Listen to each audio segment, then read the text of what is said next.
Yo, rain is not a game. I also feel like, yeah, I feel like there's a glare.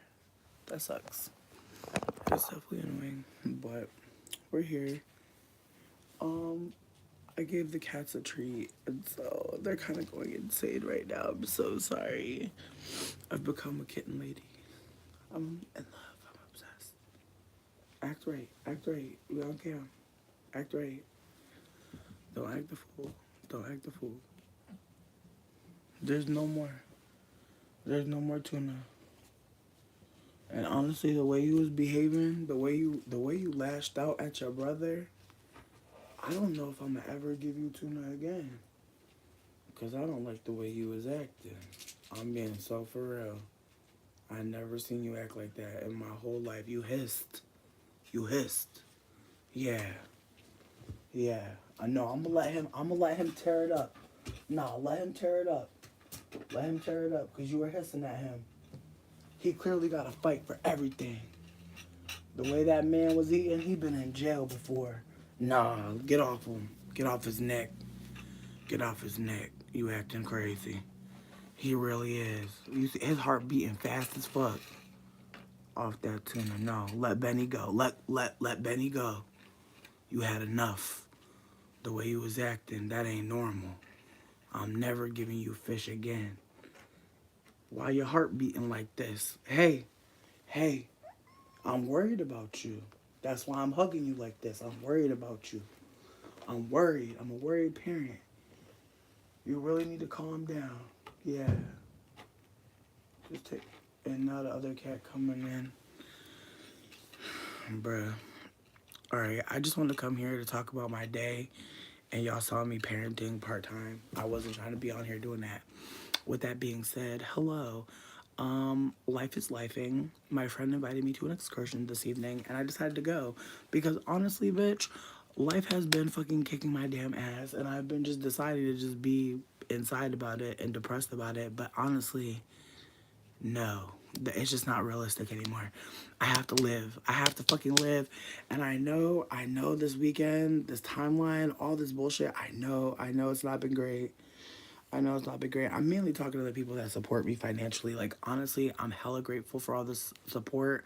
I do think I need to do a GoFundMe at this motherfucking point, bitch, which is so fucking stressful. I feel like that's the thing that sucks when you're going through trauma and you gotta be like, hey guys, I'm poor too. Like, it's like, bitch, ugh.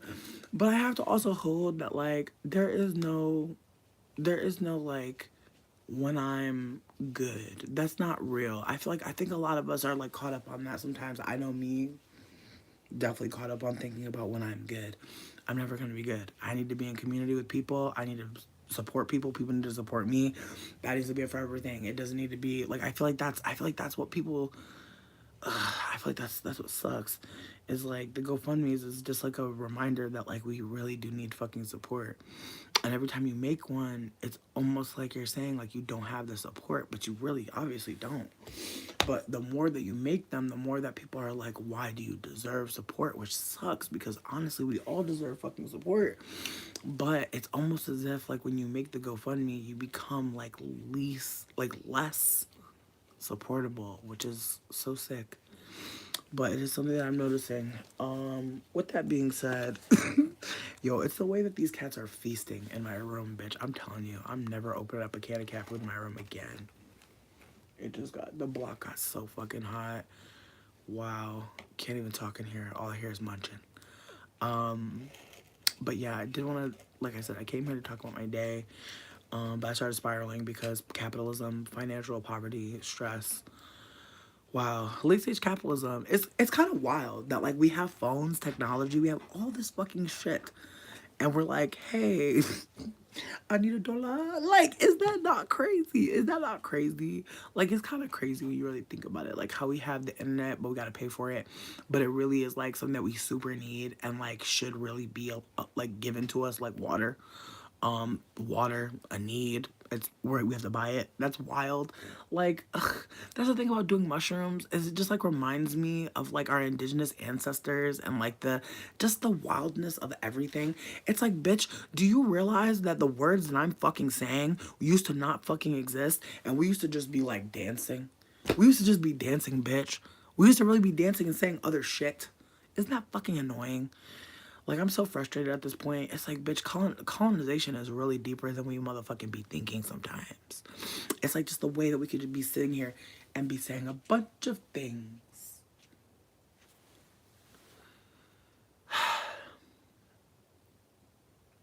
It's fucking wild. Again, I'm trying to tell you about my fucking day, and I just keep on going back to like how communication, technology. Ugh. Anyways, so my friend invited me to an event, and it was a cute ass event. It was very beautiful. It was like, it was a drawing event in the middle of the woods with a bonfire.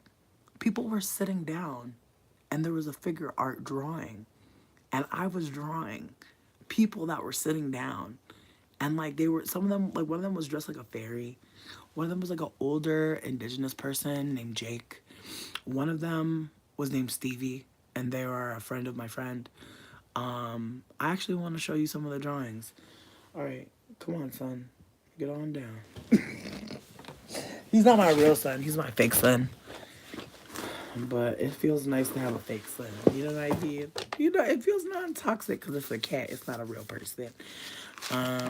But yeah, I drew a little bit. I wrote a little bit too, bitch. Honestly, today was a lot. Today was really a fucking lot. Like, first of all, I took a bath. I was here. I already told y'all about the bath, I think.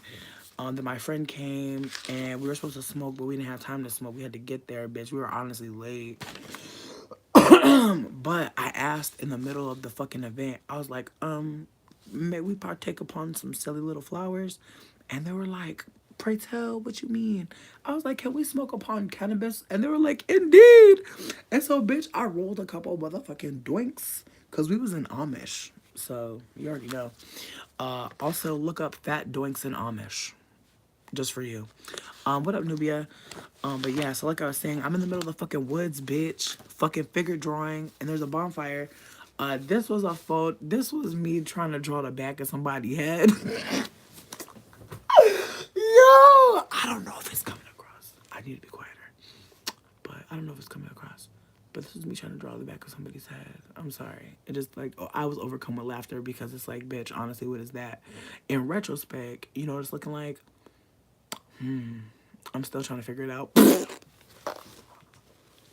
Like, if I didn't tell you, bitch, I don't even know, bitch. It's giving like the back of a cobra going towards a sun, going towards the mouth of a cave. Like, bitch, honestly, bitch, I love looking back at old drawings. Like, what was going on? What was going on then? Anyways, so this is the side profile of the indigenous person, Jake. I honestly feel like I ate that. I feel like I ate that up. If you saw them, you'd be like, bitch, that is them. I definitely did that. I ate it up. Ooh, this is part of Jake's tattoo. I don't know if it's giving, but bitch, they had a crab and some bubbles and some swirlies and a little star at the bottom, bitch. I really feel like I ate that arm. I feel like it's giving arm, bitch. Think about it. A fat arm is giving from far away. I didn't get to draw too much, bitch. I was high. I'm not gonna lie. I'm not gonna lie. I feel like in retrospect, I should have smoked before I came because me smoking when I was there, peak ridiculous. Because honestly, bitch, I didn't get to finish a lot of the drawings, but I tried my best. All right, they was doing a little trio drawing, bitch. It was all three of them.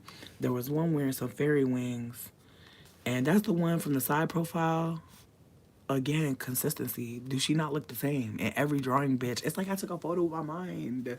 Like, that bitch really looked like that, for real. Now, this the friend Stevie. I know it's giving lizard. I know it's giving, them geckos from motherfucking Rocco's Modern Life. I swear to God, like, if I really was getting into the detail, bitch, I know you see the detail on the nose, bitch, and the fucking Cupid's bow. I was really trying to give the bitch something. But again, Also, they had cider, and this drawing is about the time when I decided it made sense for me to pull out my mushroom, because bitch, honestly, if I can't be a radical magical ancestor, I don't want it. If I can't be that wild bitch that pulls out a mushroom and says, and crushes it up and it's like, you want a microdose, bitch? Let's do this. Because honestly, what is the point? Honestly, like at this point, I've been alive for about 3 decades. Holy shit. I just want to have fun with it, bitch. Because honestly, I don't know how much longer I'm going to be able to keep on going in this earth. Bitch, have you seen the price of wings? Have you seen the price of hamburgers? Bitch, I'm almost praying for rapture. I'm very close to praying for it. Because it's like, it's not adding up. It's not adding up, bitch. But anyways, I digress. We trying to lift it up, bitch. We trying to lift it up. But yeah. Sometimes I hear footsteps and it is just a grown cat. And I'm like, okay, we're moving on. Okay, so this was the back of homegirl's head. Again, somebody kept putting on this crown with these minerals, bitch, with these fucking agates. Listen, this agate crown, I was not eating the agate crown. I was really just trying to just give textures, peaks and valleys. That's all I had. Bitch, not I'm about to have less. Not I'm about to have less now. Okay. Okay. Ooh, okay, so the one with the curly hair. Okay, so look, I'm trying to just set the scene. So, bitch, I got invited to an event, okay? Let me tell you. The flyer was like clothing swap and queer figure drawing and bonfire, bitch, in the woods. And it's a queer wood that, like, queer people literally carved out to be gay in Detroit. It's kind of colonizer vibes, I'm not gonna lie. There were black people there for sure, but not enough, honestly. Like, I'm telling all black people now. I'm telling all black people to come take over this motherfucking wood because the white people done bought 12 lots, bitch. Bitch, no tea, no shade. I'm not trying to tell you to colonize or anything like that, but if you're poor as fuck and you know some other poor people, maybe y'all can get together and get a house or some shit. I don't fucking know. It's obviously affordable out here, bitch, because these hoes, they done bought fucking 12 lots. Hey, what up, flowers? They bought 12 lots and turned it into a woods that people can just be gay in. And people were doing figure drawing. So I'm trying to show you the figure drawing. I'm not a figure drawing type bitch. I'm not good at drawing like the shapes of the people. I'm more of a portrait artist. So I was focusing on the bitch face. So this is one of the girlies. I'm gonna be real. She had big eyes and lots of freckles. She was eating. She was eating. And then at one point, I started looking at these other girlies who weren't even a part of the shit. I was like, they were looking cute as fuck. So I had to draw them. Oh my God. Someone is texting me asking me if this is Dave. Oh, bitch, I'm scared. I think, oh my God. I do not want to be a part of nothing. Please keep me from it. Please keep me from it, because if I gotta say something. Okay, moving on. Did they have s'mores? They did have eats, bitch. There was donuts. And they had fucking hot cider. And that's when I put my little mushroom cap in the hot cider. Also, it was like no phones allowed. You know what I mean? So you couldn't really gossip girl it. So I was sad about that. Because, you know, my ass, I love to be posting pictures and shit like that. Taking pictures. Trying to get the moment. It was not that vibe. The vibe was very much no cameras. No cameras. And very much doing drugs, very much sitting around a fire, very much watching people do their poses, very much drawing, and very much feeling like I'm actually alive. Because, like, being real, being poor and then working and then also just being poor and being depressed and then going through fucking white people fucking traumatizing you, honestly, bitch, makes me feel like I'm a sim going through like the worst motherfucking simulation. Like, no mods, raw dog in life, bitch. I can't even smoke a blunt. I can't even just, you know how they be with the Sims with the mods, bitch. I don't know why the mods be so shaky, but I don't know where your Sim just be like, that should be taking me out. I'm like, can the mods stop it? Like, can the mods be smooth one day? Anyways, so yeah, I also drew a picture of the fire. This is how lit it was, bitch. I was trying to draw the flyer, bitch. I was trying to, bitch, I couldn't take no pictures, bitch. I was trying to capture it for y'all. I was like, bitch, look, it was a log that was shaped like, and then it was one big ass log, bitch, just a gigantic log. I was trying to give you the textures, bitch, because this motherfucker was burning a long time. Kept us very warm. Kept us very fucking warm. Bitch, this feels so Amish. Yes. I'm loving it. Oh, bitch. Okay, I got one where I was really eating. Bitch, one where I was really eating, bitch. This is before I really got fucking crazy high, bitch. I was like a little bit high, and I was like, yo, this fucking charcoal pencil's going fucking nuts. You see my shading, bitch, on this bitch lip? Bitch, I was giving all these hoes all these lips. Nobody really had no lips, no shade. But I feel like between me and you, bitch, on some creative license, if you ain't got no lips, sweetie, you do today. I don't have time.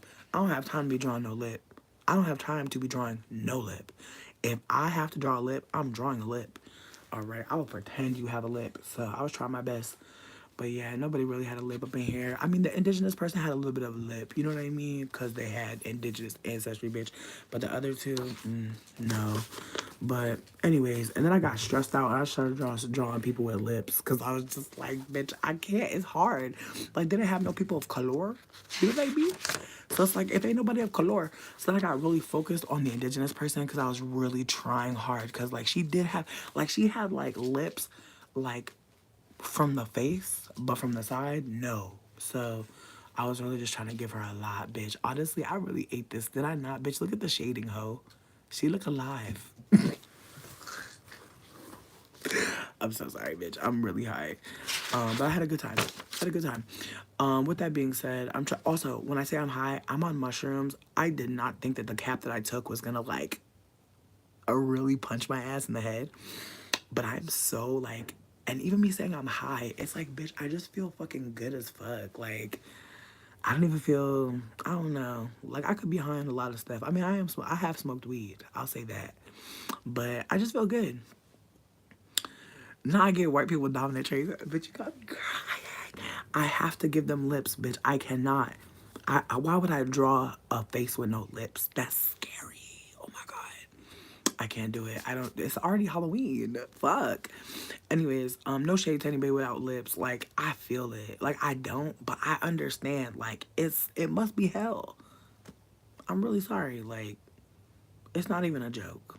It's not even a joke. I'm not even gonna laugh. Okay, moving on though. I did write a poem that I wanted to share because also, bitch, yo, low key, honestly, yo, there's so many things that I want to tell you. Fuck, I'm trying to figure out. Being neurodivergent is so funny because it's like I want to tell you a story, but I'm trying to think, how do I say it in a way that'll make fucking sense? Because I feel so many fucking things, and that's another thing, bitch. Fucking colonization got us out here talking when we're feeling, and that's another thing, bitch. The mushroom really got me realizing, like, bro, the colonization is coming from inside the house, bitch. The fact that we can even say all these fucking words, the fact that you can understand what I'm saying right now, wild. Because at some point before, you couldn't understand what I meant. Maybe you had to really know me to understand me. Maybe we had to, like, have a moment where we, like, exchanged something that felt like something that you will remember. Maybe we weren't supposed to be able to communicate in this way. Maybe we weren't supposed to talk to each other so much in this way. Like, I'm grateful, obviously, but there's times where I'm just like, fuck, like, when you really think about what colonization is, when you really think about, like, the words that we're able to use, when you really think about how we can be talking and we're really just feeling so many different things, but we're just saying things. And we can all get really caught up in what's being said, but we're all actually really fucking feeling something else. I know that probably sounds really weird. I hate that. But what I'm trying to explain is, like, at some point we weren't words. Like, at some point we were dance, we were music, we were food. Like,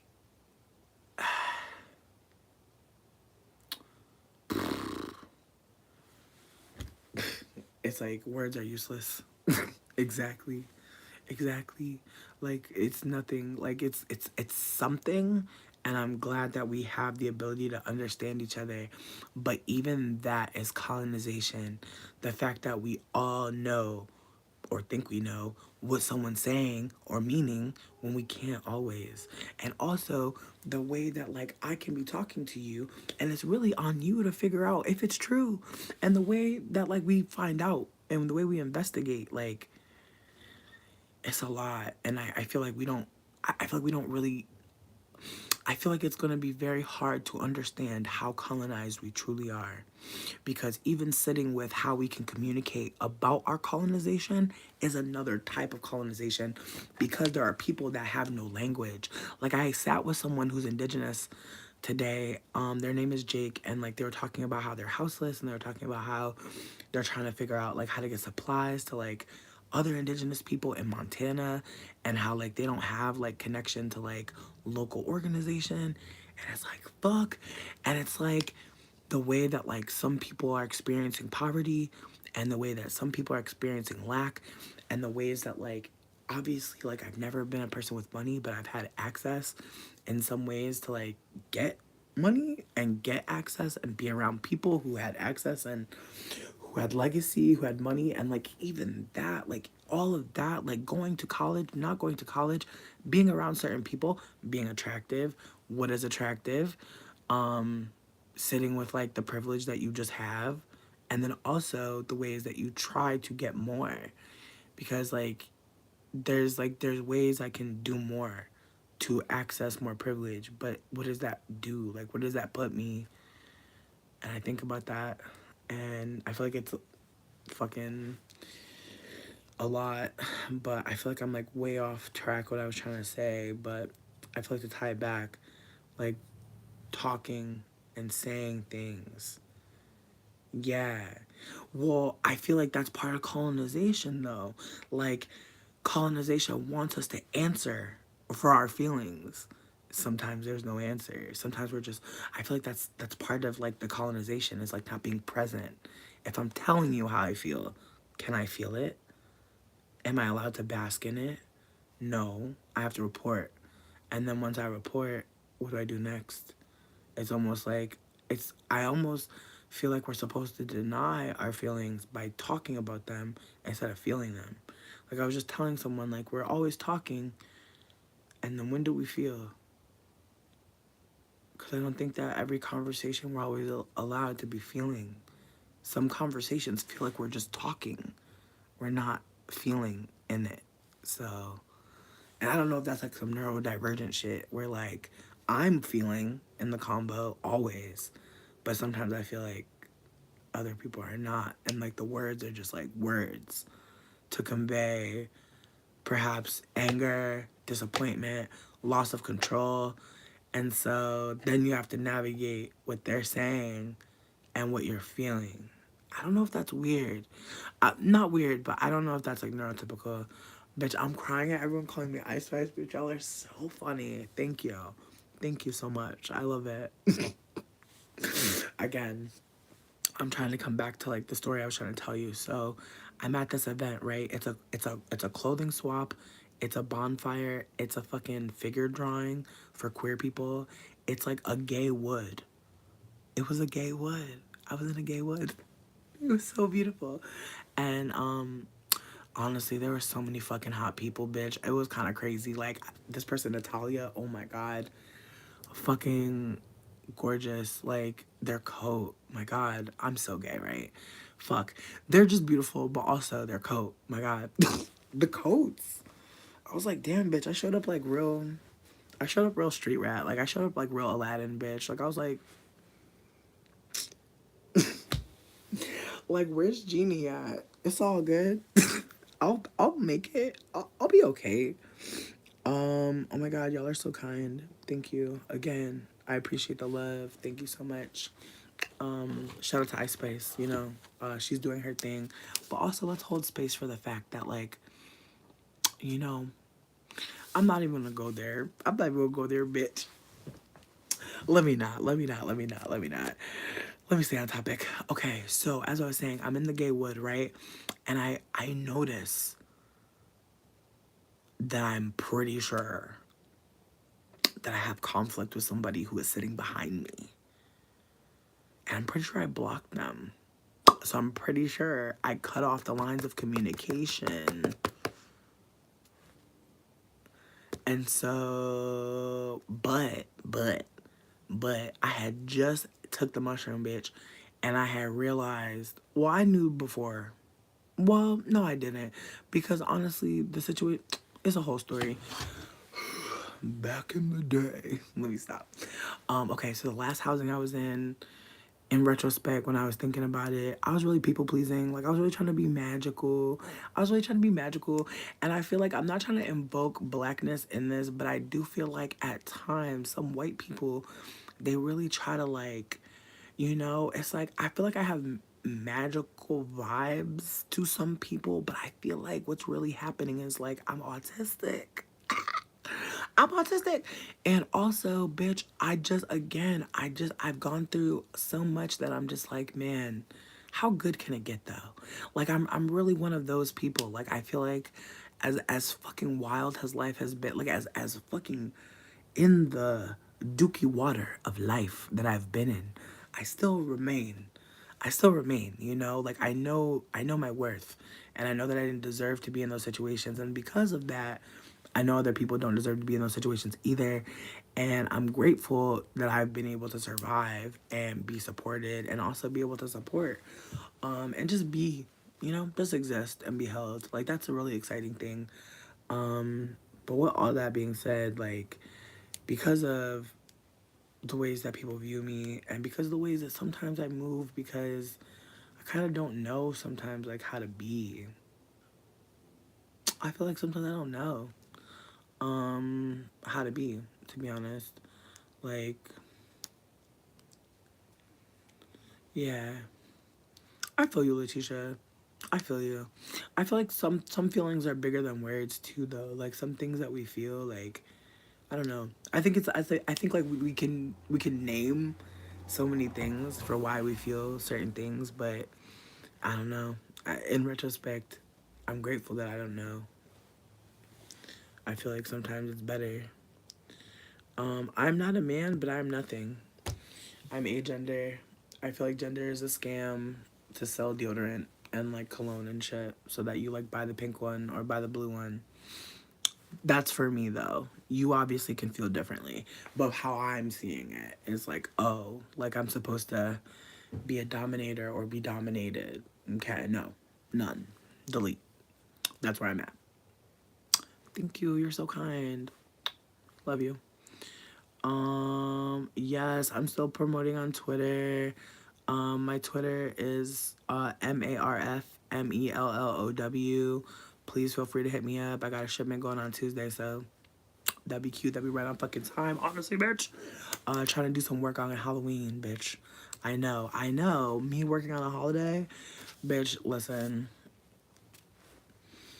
I'm going to a bonfire, so I might as well get some work done during the day. Anyways, with that being said, I was in a conflict with somebody because in my last housing place, I'm telling you this whole backstory, bitch. Wow, mushrooms are wild.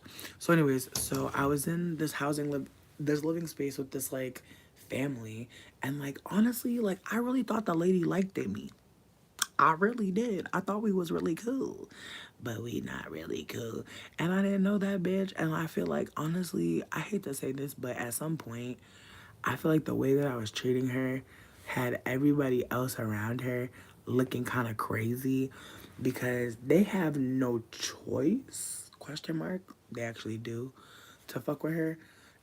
They feel obligated, and so they don't treat her the way she deserves. And I didn't feel obligated. Like, yeah, I'm paying rent to live here, so I have more choice. So I thought to do what the fuck I want to do. But I'm realizing in retrospect, like, I think it's very, I don't know. I couldn't really tell you, bitch. It feels like in retrospect, I don't know who was the narcissist. I don't know which one it was. I don't care. I do not care. Because I was just trying to motherfucking come up. That's it. I was just trying to motherfucking keep my head down and make some money and fucking come up. That's it. That's all I ever try to do, bitch. And trying to put my head down, make some fucking money. But yeah, they were really not rocking with me, and I feel like it came out, but then it took a minute, and then it came out. But anyways, on the lead up to the birthday of the girlie that I fell out with or whatever, I reached out to this white person to get some wood, some firewood. And the conversation kind of took a turn because I felt like at some point, I was like, damn, you said you got me, then you say you don't. Then I'm like, bro, I just need some wood. So either you got the wood or you don't. That doesn't matter. Do you know where I can get some wood? Like, I was just kind of exasperated. And in retrospect, I feel like my anger was really at the fact that I was out here fucking looking for goddamn firewood, hoe. I did not care. I was not a part of the party planning committee. I was going out of my way, but I felt a little stressed that it wasn't easy. And instead of just being like, "Damn, it ain't working out. That sucks." And just move on, I instead was like, "This is white people shit." In retrospect, that was not what I should have done. And I have to hold space for the fact that, like, I really gotta fucking hold space for interpersonal conflict that actually isn't anti black.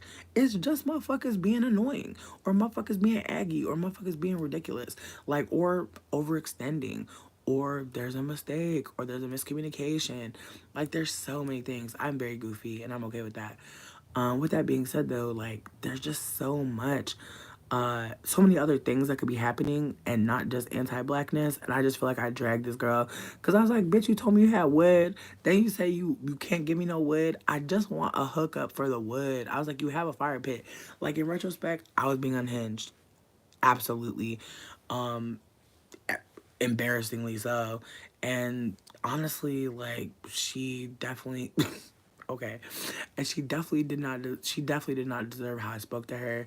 And I was extremely embarrassed. And then also her sitting behind me at the event today, completely like, I had no idea I was gonna see her.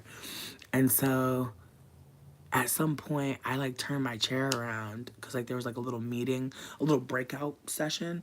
And so I turned my chair around and I was like, "Hey," I was like, "I'm just realizing that you're you, and that we actually have conflict, and I just want to, like, check in about it because, like, I don't want to be sitting here and kikiing and being fake." And they were like, "Yeah," they're like, "I'm a Virgo, so I was definitely," they're like, "I didn't want to do this here." They're like, because at the end of the day, we earth signs, bitch, so we not trying to fuck up the event.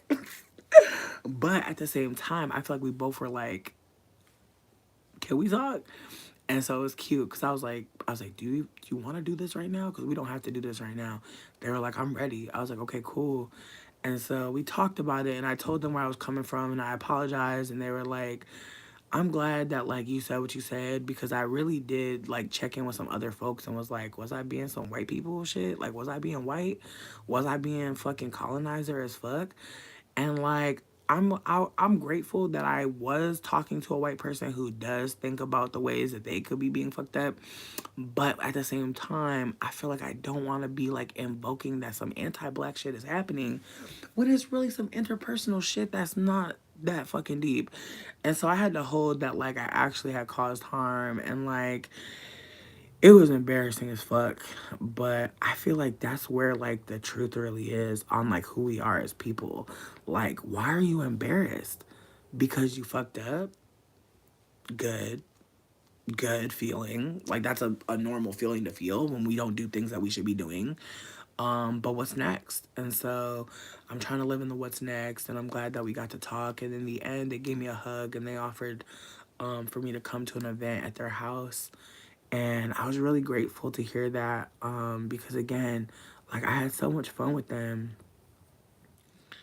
I mean, here's my thing though. I'm a mixed person, and I know that, like, I know for some people they're like, whatever, but it's like, it really do matter, because honestly, there are black folks that are going to be in space with these white people, and I don't want to be setting them up to be dealing with white people in a particular way who are activated at a certain time. Like, I just feel like I know it's on the white person to be unlearning, but it's also on me as a mixed person to not be weaponizing what the fuck I know. Because that's another aspect of being mixed that is never, I don't want to say never talked about, but just under communicated about. Like, we do have access to recipes, and that is part of being mixed. It's like, you do have some access.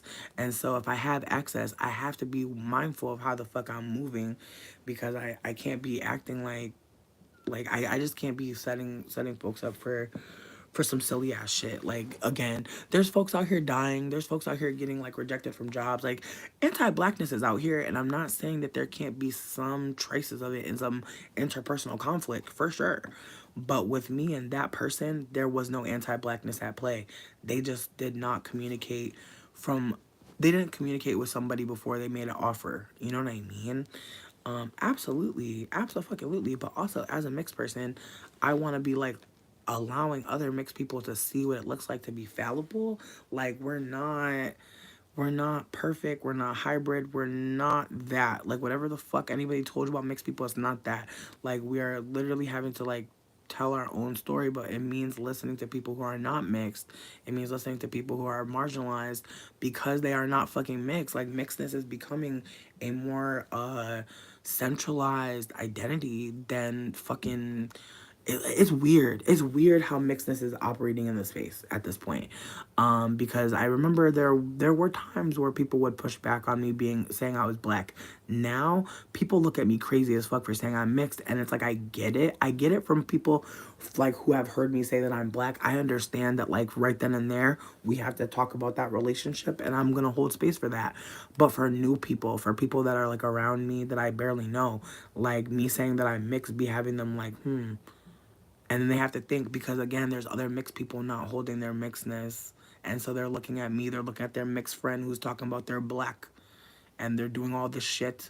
And so there's a lot of unlearning and I'm not trying to make it seem like I'm better. I'm not.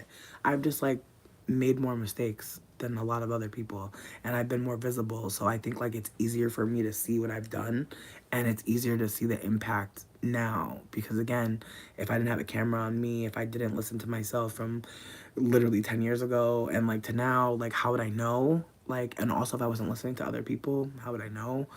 But I'm just like paying attention to like what's being said. Um but yeah. No, I was definitely fucking tripping. I was definitely tripping. I was tripping the fuck out. And I was trying to explain like, yo, I'm not trying to give excuses. I'm just trying to explain like why the fuck I went to that point. And they were like, I still fuck with you. They were like, I knew I was gonna probably see you in community. And that made me feel so good because it's like, damn, bitch, I haven't even been going out the house. I ain't even had a house. So I'm like, damn, the fact that you thought you was gonna see me again, like, I weep. Like, I'm actually making friends. Wow. I'm actually making connections. Wow. Like, I'm actually living somewhere and existing fully. Wow. Feels kind of fucked up to finally feel that, but it's real. Oh no, and that's the thing. Like, I feel like definitely take issue with that. Like, I feel like I'm not trying to play both sides. Like, I'm trying to play like not. I'm not trying to play anything. I'm trying to be like a whole mixed person because mixed is a full identity, and I feel like that's something that we don't talk about enough as mixed people because honestly, a lot of us are performing by trying to assimilate and or, fucking gaslight black folk. Like honestly, like it's either that. It's either mixed people are gaslighting black people or we're assimilating into whiteness. It's very rare that we see mixed people being whole mixed people. And so how the fuck am I gonna be what I ain't seen? Just saying. I have not seen it.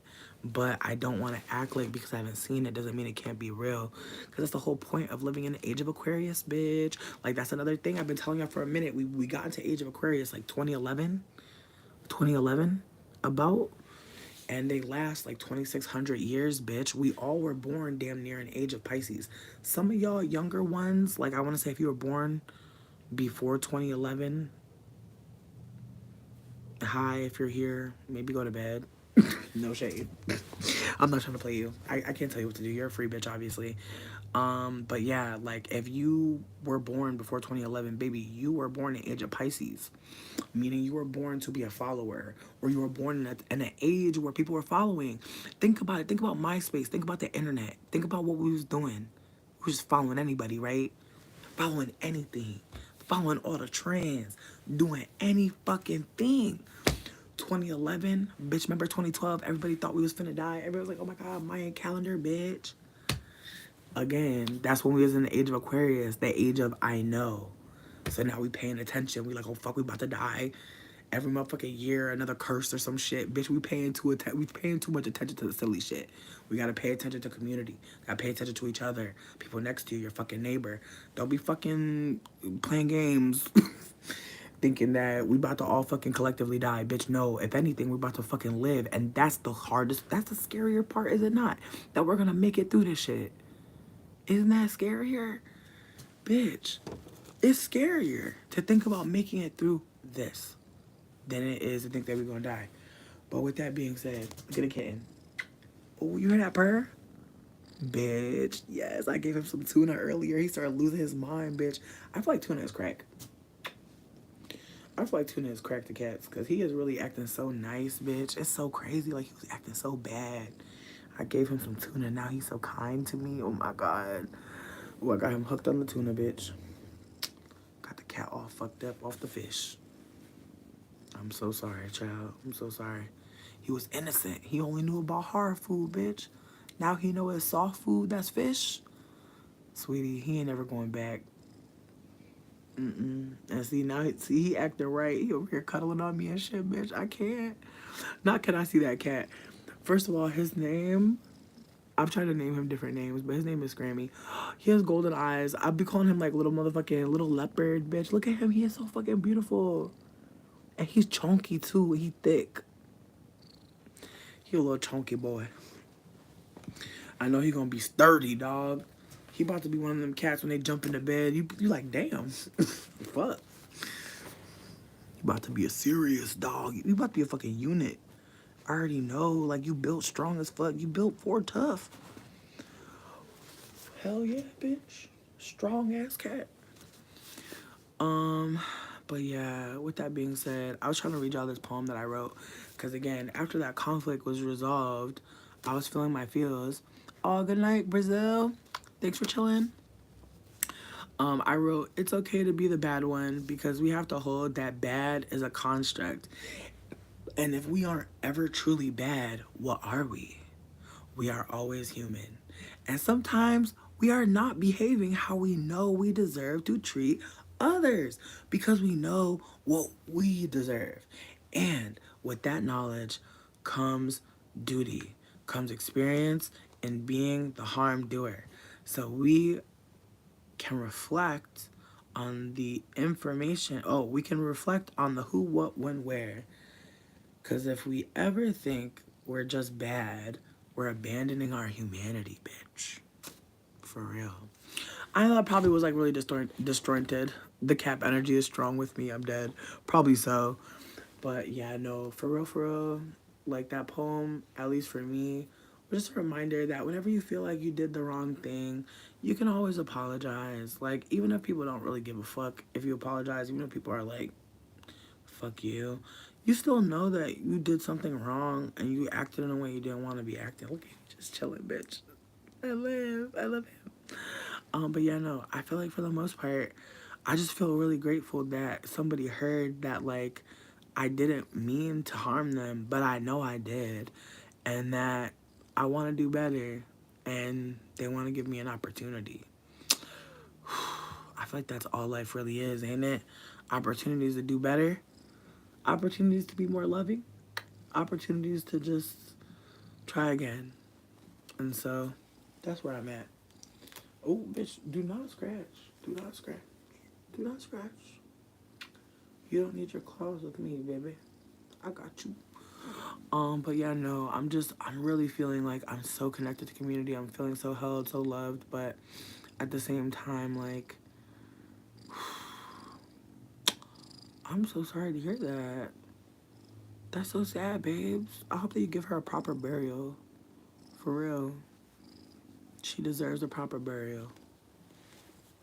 Like, if you got a nice, a nice carton of ice cream that you just finished, like your favorite ice cream, just put it right in there. You know? Just try to honor her, you know? If she really like carrots, maybe, you know, put a little carrot with it. You know?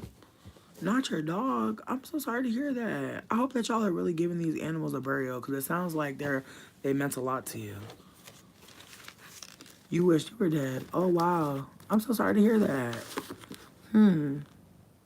Damn. Fuck. That's real as fuck, though. Like, I'm not even trying to be fucking shady. Like, this is gonna sound really fucked up, but like me and my friend had a whole convo, and I was like, I don't, like, I probably shouldn't say this. I probably shouldn't say this to what you said. I probably shouldn't say this. Ooh, yeah, my friend was like, why are you like this? And I was like, yikes. But I was basically like, you know what? Here's my thought process. I feel like if you hate life, right? If you really do hate life, I want you to think about what would be dope in life. Like, what would make you really happy? Like, what would make you, like, the most happiest? If life sucks right now, what would be the thing that makes you feel good? You know? That's where I'm at. Listen, I'm not trying to shame nobody for having suicidal ideations, because let's be fucking clear. It's okay. Like, I don't want anybody to feel like they have to want to be living.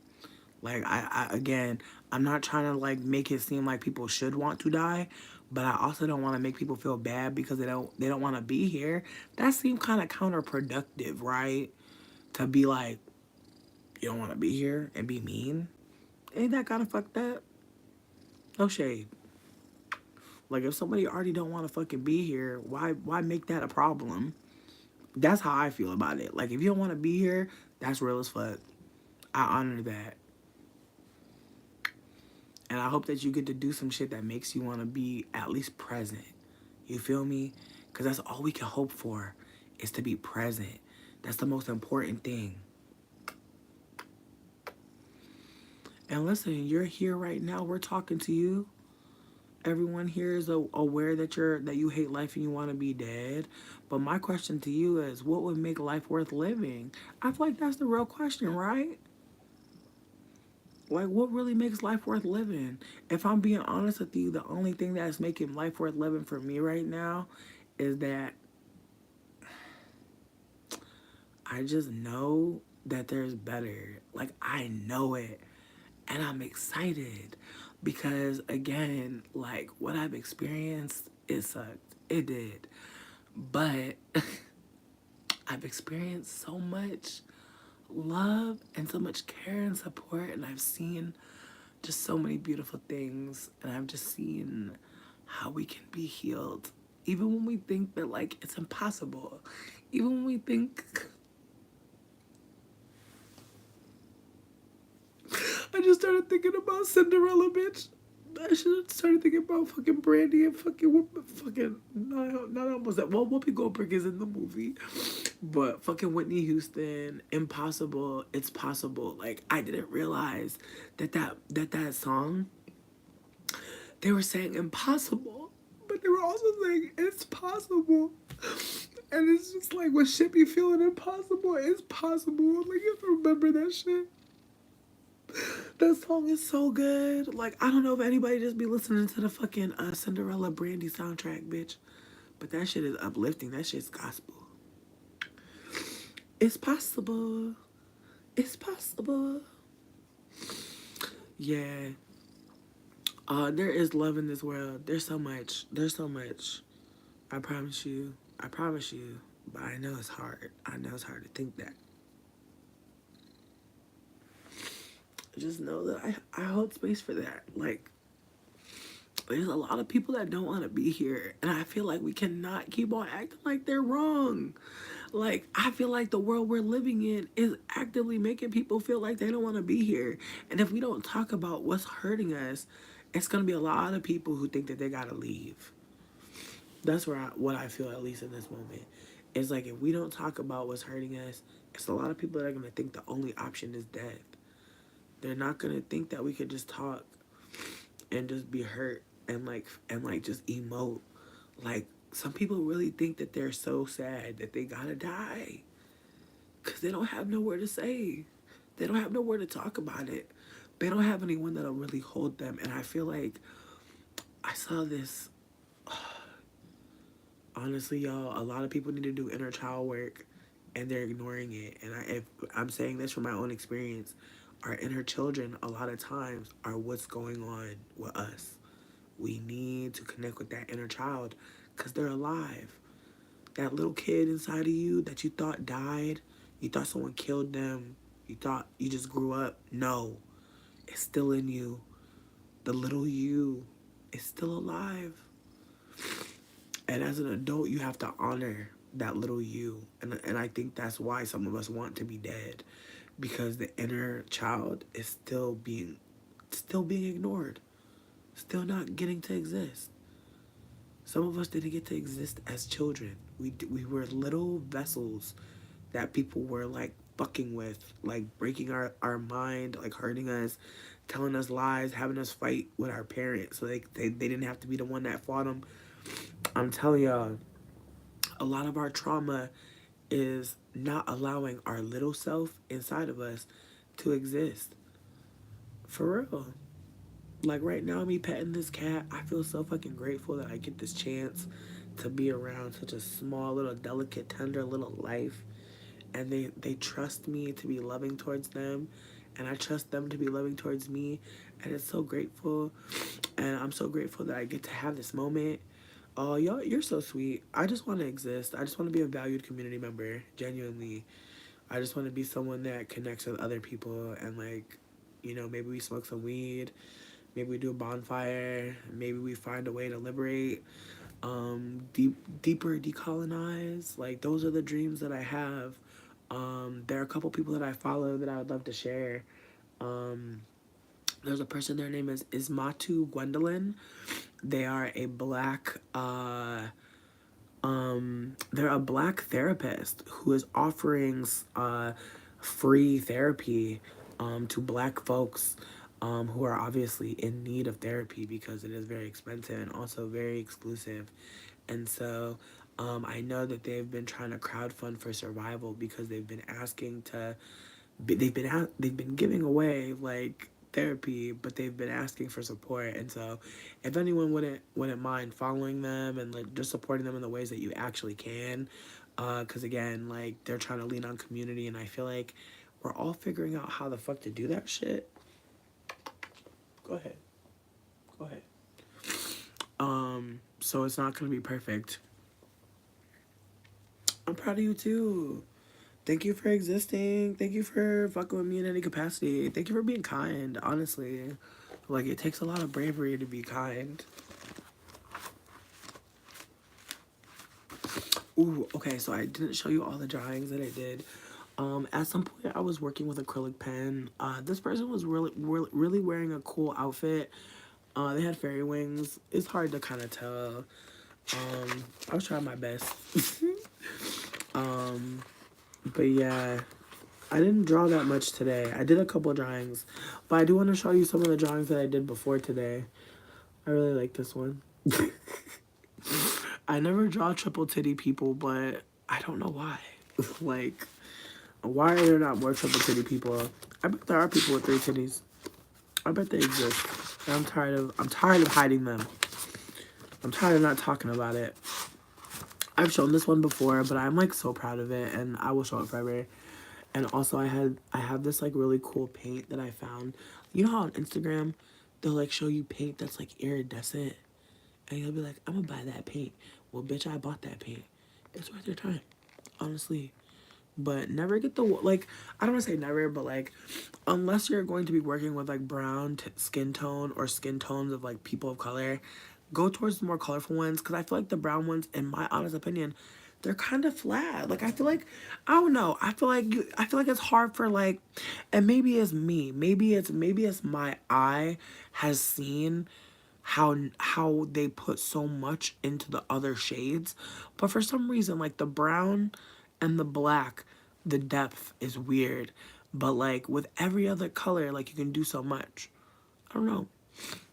You're so kind. I'm honestly looking like Bagger Vance. Like I'm looking like fucking Assassin Square right now, but I appreciate you. Oh, you would love a drawing from me. Please do not make my heart melt anymore. I will die. Just thank you guys for being so kind. Thank y'all for all being sweet. Like I really appreciate that hella much. Like I've been really hard on myself the past few days. And I'm trying to. Yo, the cats are going wild. Oh, Benny, I forgot you were still in here. Can I hold you? Will you allow that? You'll allow me to hold you, Benny. Oh. He's nicer. He's nicer than little Scrammy. Like he'll never scratch. He always like chills, but Scrammy is like, bitch, I'll fucking kill you, ho. Like I feel like honestly, I feel like Scrammy's been in jail before, and we just don't know about it. Are we prepared for the rapture? Fuck no. Nah, he's definitely coming soon. You really think God coming soon, babes? Real talk. I'm not trying to get religious on here with y'all, but between me and you, I feel like what's more important is like how community can come together. I feel like that's the thing. I feel like that's the thing that makes people who are religious uncomfortable. That like we all actually can have a plan together. You know what I mean? Like we can all really just love on each other and work together to survive. And I think more and more it becomes abundantly clear that that's the only thing that makes any fucking sense. Like I've been telling y'all, we gotta herd up. I gotta herd up. We gotta herd, y'all. It's time to get like the buffalo, okay? We gotta come together, bitch. On some real shit. Like there's nothing else. Like there's really nothing else. And I think that's like I was telling somebody tonight, I was like, that's a spooky and weird thing about the internet. It's like, we all think we're connected, but we're really fucking not. And that's why I was talking about language earlier. We can say anything we want to fucking say, but what are we really feeling? Like, I can say anything. I can come on here and say anything, but what am I really fucking feeling? Will I tell you? Can I tell you? Oof. I'm sorry, bitch. I probably need to be on some other kind of website. This probably ain't even some YouTube conversation, bitch. No shade. Probably need to be somewhere else.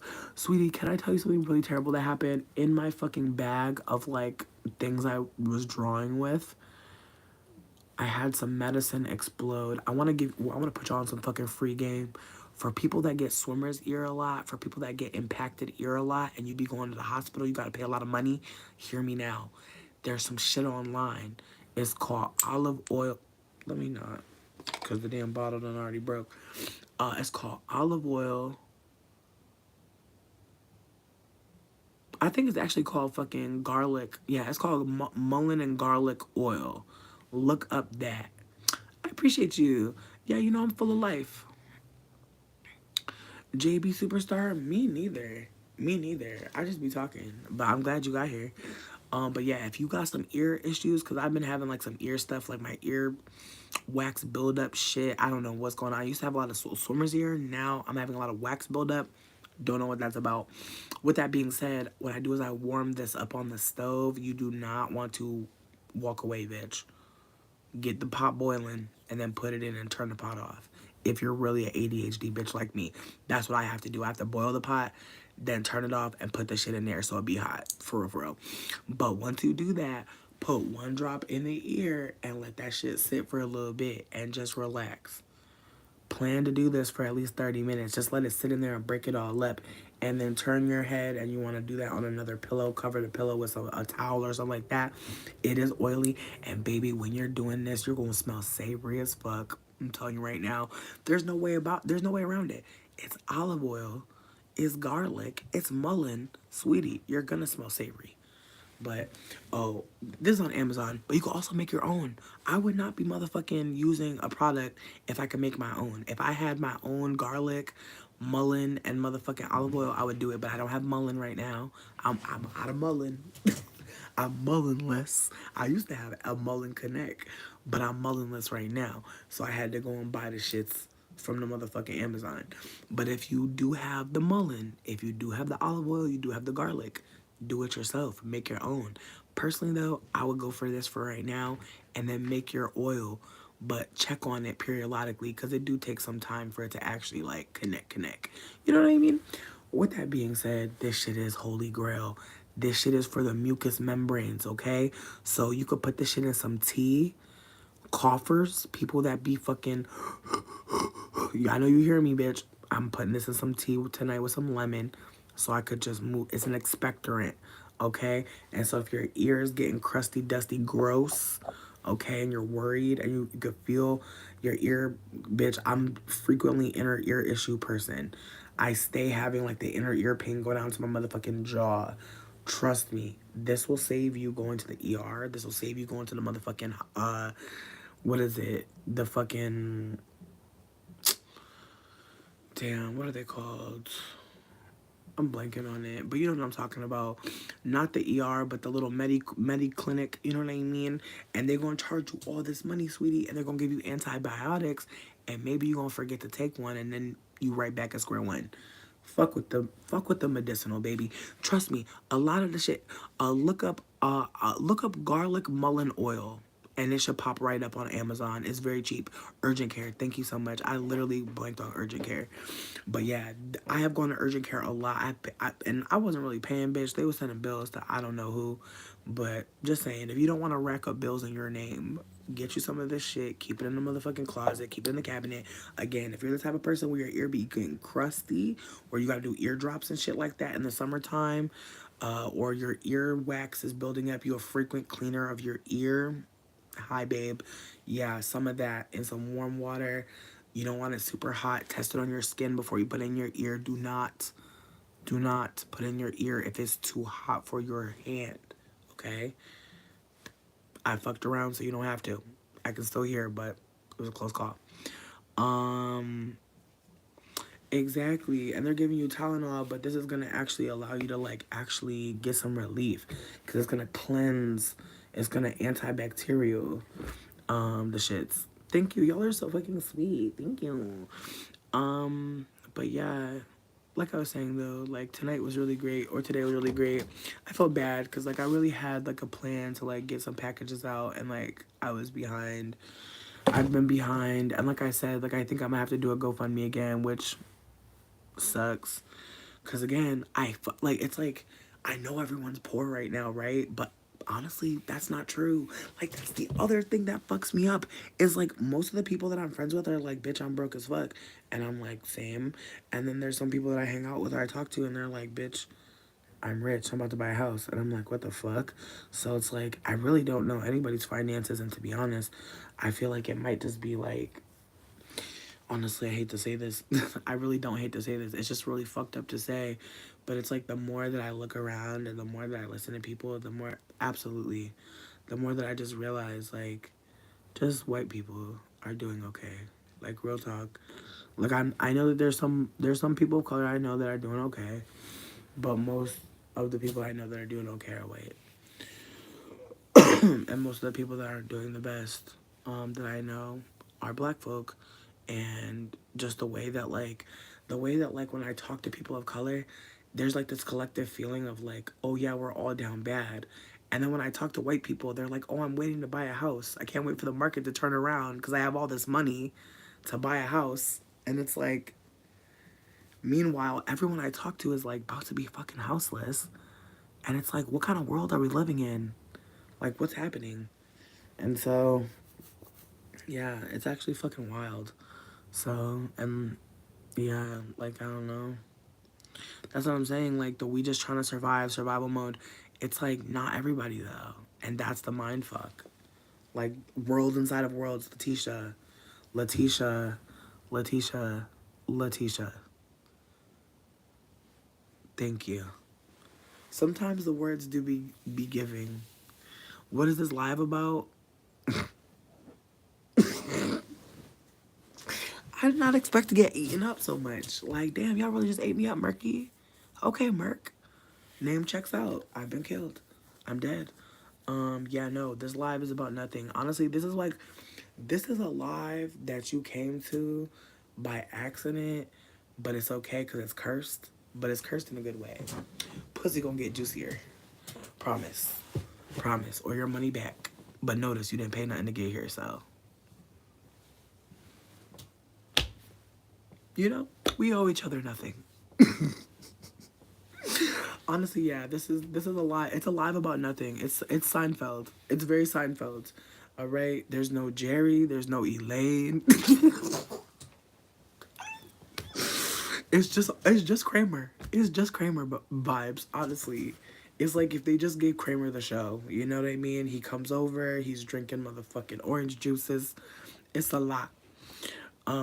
But yeah, no, you're welcome. I'm glad that I could give you just a little just orient you here on the internet. Yeah, no, this is a life raft for anyone that's just feeling alone, or who has done a lot of drugs and is just trying to find, just a place to just hang out and just figure out what's next. Maybe even eat a Hot Pocket. I'm sure someone out there is eating something from a microwave right now, and I love you for that. You knew. You knew, bitch. You said, I'm not cooking tonight. You said the Rays will cook for me. And I love that because honestly, that is why they're there. That is why some of these things are here, bitch. We just don't have it in us. Honestly, toaster strudel saved my life last week. If I didn't have a toaster strudel, bitch, if I didn't have a toaster, I would have died. Sometimes, bitch, the microwave keeps us alive. So please, like, microwave what you need to microwave, bitch. I feel you. None of it was an autocorrect for hey. You're funny. But yeah, no, I appreciate y'all so much. Not it's a brewery. I'm fucking crying. That's so funny. Y'all are. I'm just glad that we get to be here. Egg. Thank you, coconut.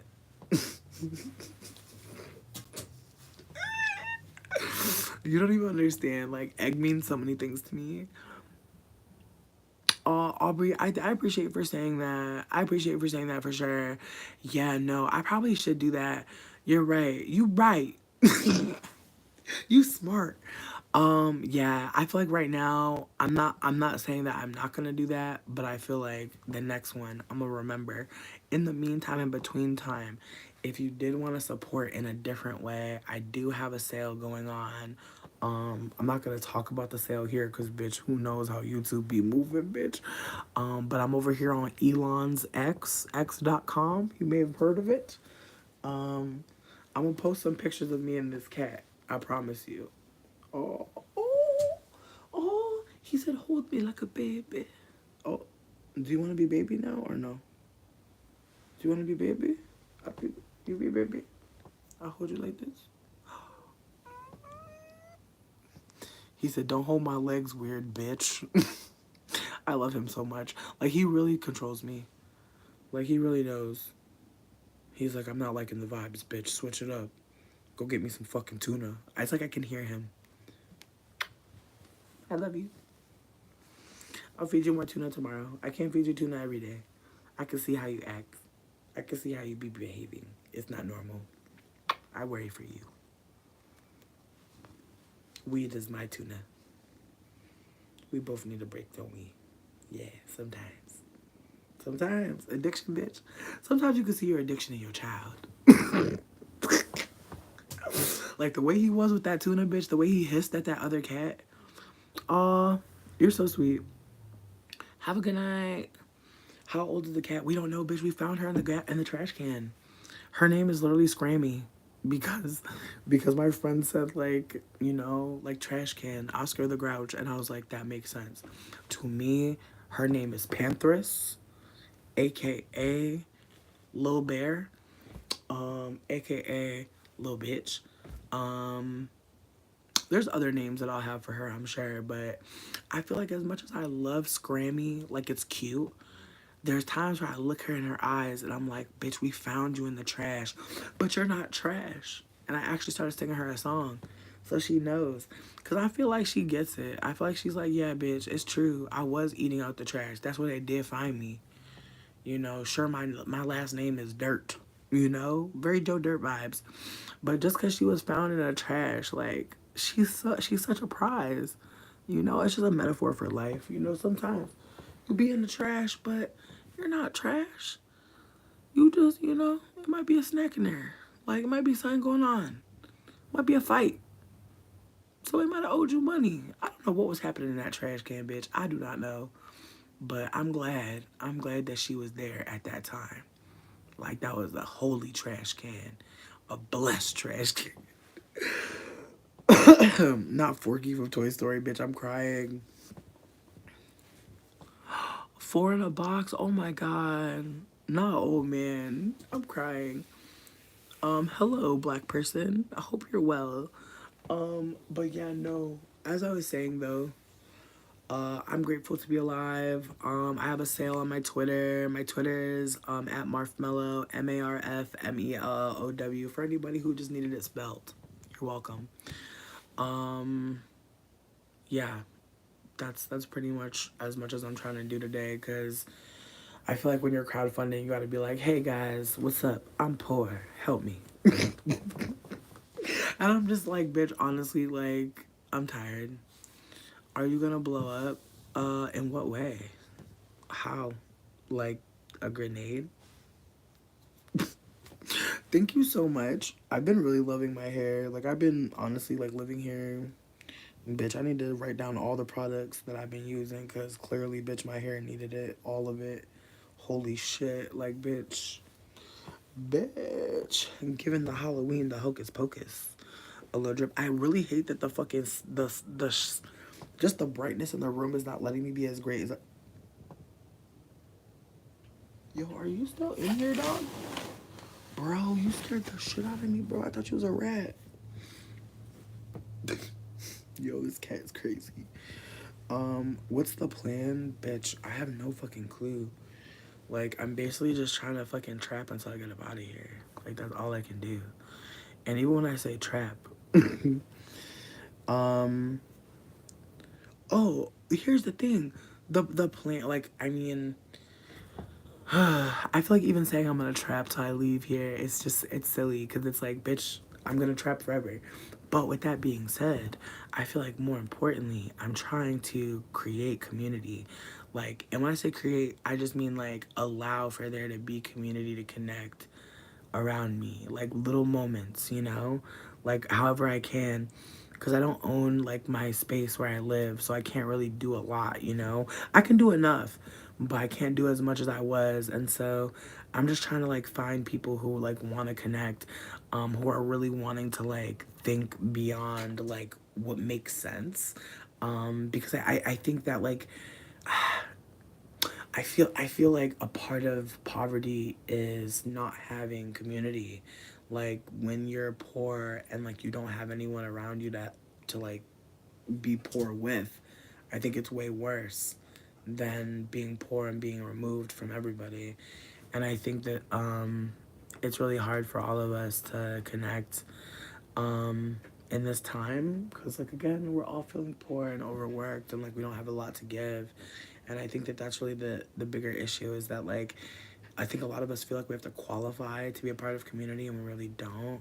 Like some of us like have nothing to really offer but ourselves, and I hate to say it, but some of us don't have like the reminder from community, from parents, partners, friends, that we're actually enough. And I saw this video where they were talking about how women a lot of times or like non-men will be like, would you still love me if I was a worm? And that is an important question to ask, I think, anyone, because essentially what we're asking is like, will you still love me when I can't offer you anything? Like when I can't entertain you, when I can't be something for you, am I still worthy of just simply being loved and cared for? And I think that some of us know the answer to that question. For some people is no. Oh yeah, free Palestine, of course. My bad. I didn't see. I just seen like the emojis and I did not see the message. I swear I saw the emojis. I didn't see the message, so that's why I was like, what? But yeah, free Palestine forever. What the fuck? Honestly, I'm very like unsurprised at how Israel's behaving. They've been anti-black for a while and they will continue to be anti-black. And so just consider a lot of times what we're seeing is just anti-blackness repackaged. No tea, no shade. Um And so that's really what motherfucking free Palestine is about. Cause motherfuckers don't even know that there's black people in Palestine, bitch. Like, isn't that sad? Fucking, they don't even know there's fucking black people in motherfucking Israel. Like, it's really sad. Like, it's like we are really in a sad state where like people don't know that there's black people worldwide. Black people are everywhere. So when we talk about free Palestine, we're not just talking about fucking light skinned Arab people. We're talking about dark skinned black people. My little chunky baby. I love you, little chunky baby. But yeah, just a reminder that black people are everywhere, bitch.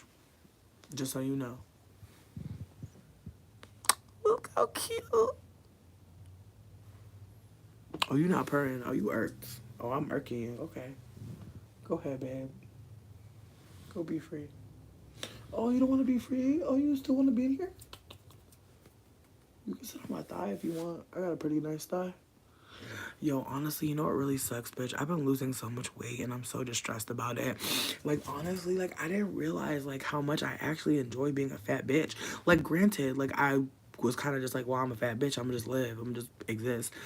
Duh. Like, what else would I do? Like, hate my fat self? Duh, that's goofy. But now I'm in this other position where I'm like, fuck, I'm losing weight and I'm actually not happy about it. And I'm actually feeling stressed about it. And I'm actually feeling worried, like, about being sturdy or not. I'm also feeling worried about my body, like, for the first time in this way that, like, bro, you gotta get out of here, dude. Dude, hey, get, yeah. Well, I don't want to start telling you to get on out of here because I love you so much. Yeah, I'm glad you left on your fucking own accord because you were being fucking crazy. Um, but yeah, anyways. I'm trying to hold space for the cat, you know what I mean? He got a lot of behavioral issues, but it's not really an issue. It's just, it's an issue sometimes.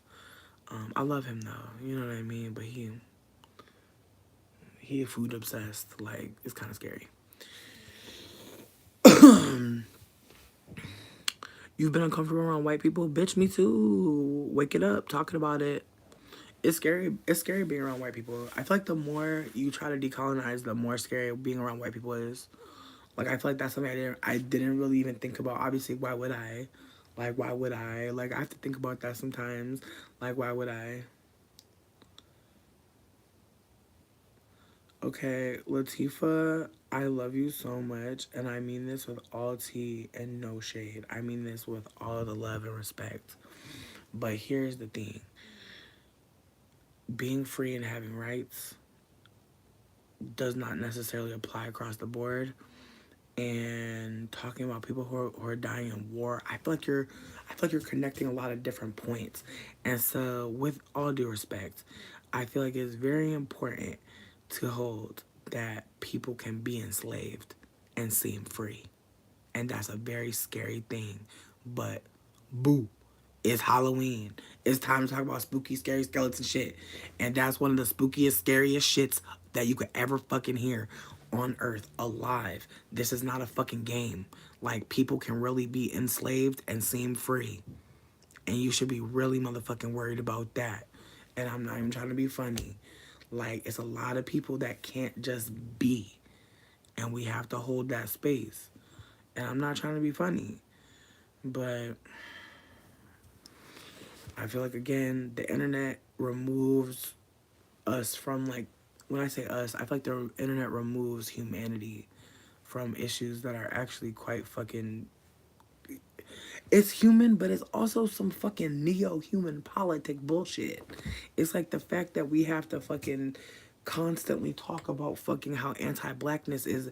It's just like the more that blackness, the more that the consciousness is raised by blackness and awareness of blackness, the more white supremacy will have to double down on the anti-blackness and the effects. All right, Latifah Coco, I appreciate you. I do. But we're gonna have to take a moment. Cause I'm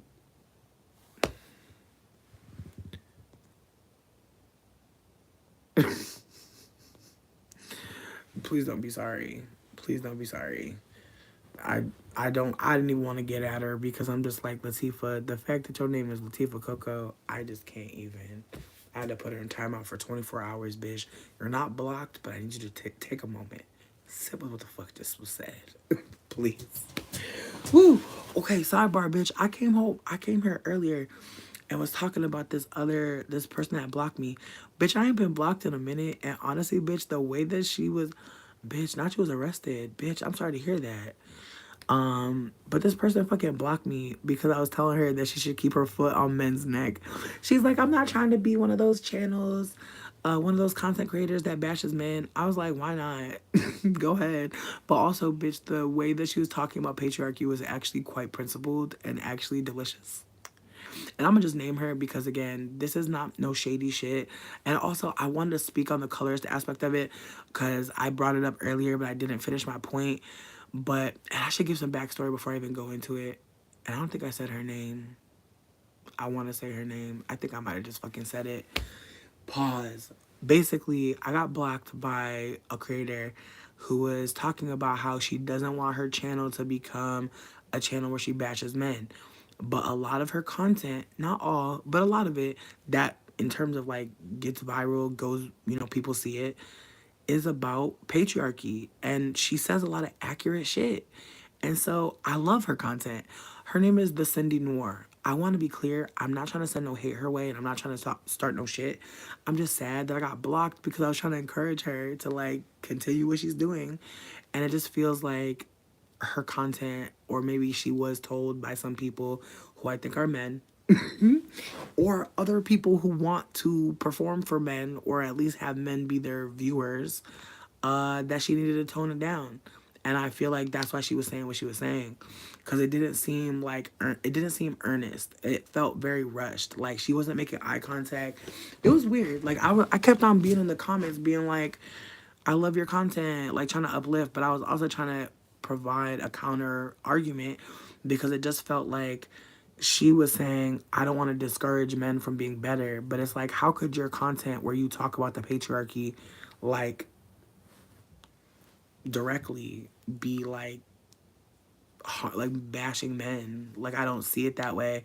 But at the same time, I do have to hold that as a lighter skinned person.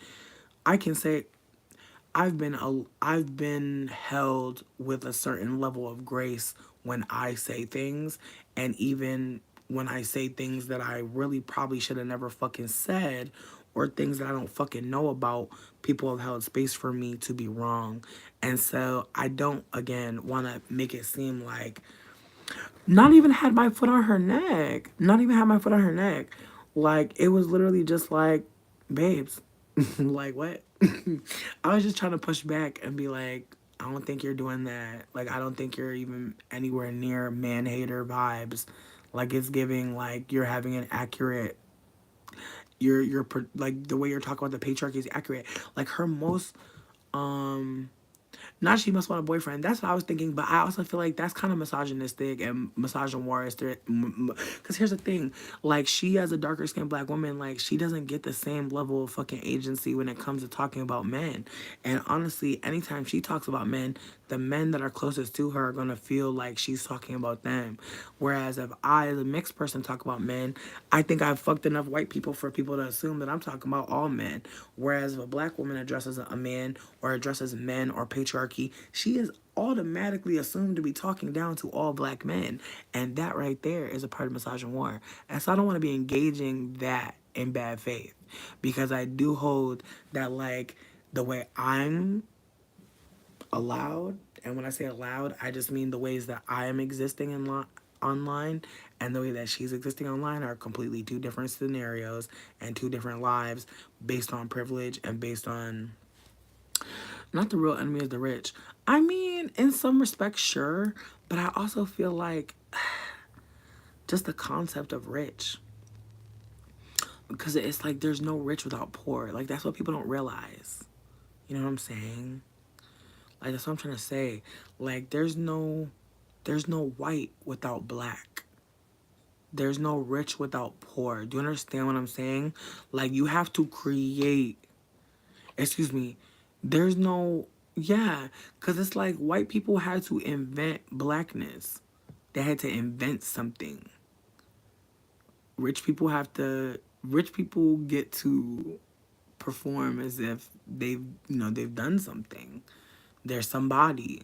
Like when people have money and they don't perform like it, people be like, oh my God, look at that millionaire wearing sweatpants. Like people really expect a performance of wealth when you have money. So when you don't have money, all the rest of us, we know we have to perform like we're trying to get some fucking money. And that just puts all of us in a weird ass position. Bitch, honestly, this is gonna sound really fucking crazy, and I don't care. I feel like people already think I'm crazy anyway, so I might as well just go on in. But fucking Matthew Perry, rest in peace. Chandler Bing, for anybody who's not white, the white man from Friends with the big head. Not the one with the nose, bitch. The one with the big head. Anyways, I'm just trying to help hoes figure it out, because I don't know who the fuck was watching that shit. Not me. I only know who the fuck he is because, again, I'm white adjacent, bitch. I know people that watch the shits. I know people that watch the shits, bitch, but I don't watch the shits. But I know, I know somebody gonna be like, which one? The one with the nose or the one with the big head? Bitch, the big head one. Yeah. He died in a hot tub, overdosing on drugs, and he was stressed out for a long time, and he was rich as fuck. Them friends, people, they got money. And he just had no community. And it's like, damn, imagine having all the money and you ain't got shit, really. That feels fucked up to me. That feels really fucked up to me. Cause like, as someone who's poor, like, I'm finally not basing my worth on what I'm doing or how much money I have. Like, I'm finally there. That took a long time. And honestly, I feel like it's very funny that I became very poor around that time. But I feel like at the same time, I think that like I have to remind myself like we're not supposed to become rich. Like that's the whole point, bitch. We're supposed to want to be rich. That's the whole point of rich people. They're aspirational. They make us want to be better, right? That's the whole point of a fucking queen. Fucking colonized ass fucking positions of fucking power that mean nothing. So let's just consider that, okay? Like people be having money, but what the fuck else? And I know that I'm not trying to say money isn't survival, but even the way that poor people see money is not the same. We don't see it the same. And I feel like that speaks to the privilege. When you're rich, you can afford to throw the money anywhere. When you're poor, you have to constantly be strategic. You have to constantly think. You have to think beyond the money you have. You gotta dip into the future. Bitch, you gotta dip into labor you haven't even produced yet. Do you understand what I'm saying? You're working on a fucking you're working with a finite fucking tool in an infinite fucking system that's constantly going upwards. You cannot compete. Don't try. And that's where I'm at. I feel like all we need to do is figure out how we can connect with each other. And I know it sounds like bullshit, but that's the thing. That's the thing. The answer not gonna sound right, bitch. That's the fucking thing. The answer not gonna sound right. It's not gonna sound right. Cause the answer in this system is work harder, go to school, get a job. It's not so fucked up. The answers that they want you to invest in are things that are gonna cost you more money, cost you more time, and at the fucking very end, you're still gonna be poor. So that's why I'm telling you, the answer is some shit that don't even sound right. Some shit that don't even seemingly make sense. That's because it will never make sense to just exist. It will never make sense to just exist and be worthy in a system where you have to prove your worth. It's never gonna be motherfucking, it's never gonna make sense. So that's why I have to remind myself, like, what I'm trying to do, how I'm trying to live, we're never gonna see it. They're never gonna show us that. They'll never show it to us.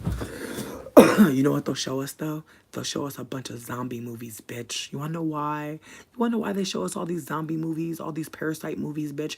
Cause that's what the fuck they really want it to be. They want us to really believe that when everything breaks down, there's no government, it's lawless, y'all gonna get ate the fuck up. Bitch, you're getting ate the fuck up right now.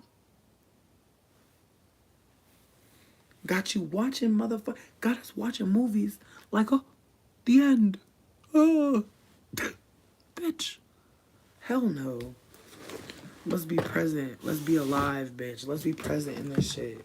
Like what we're going through is trauma. Like we need to talk about it. Like we cannot exist fully in this shit. Exactly. Work till you die. Jen, I'm happy that we caught each other.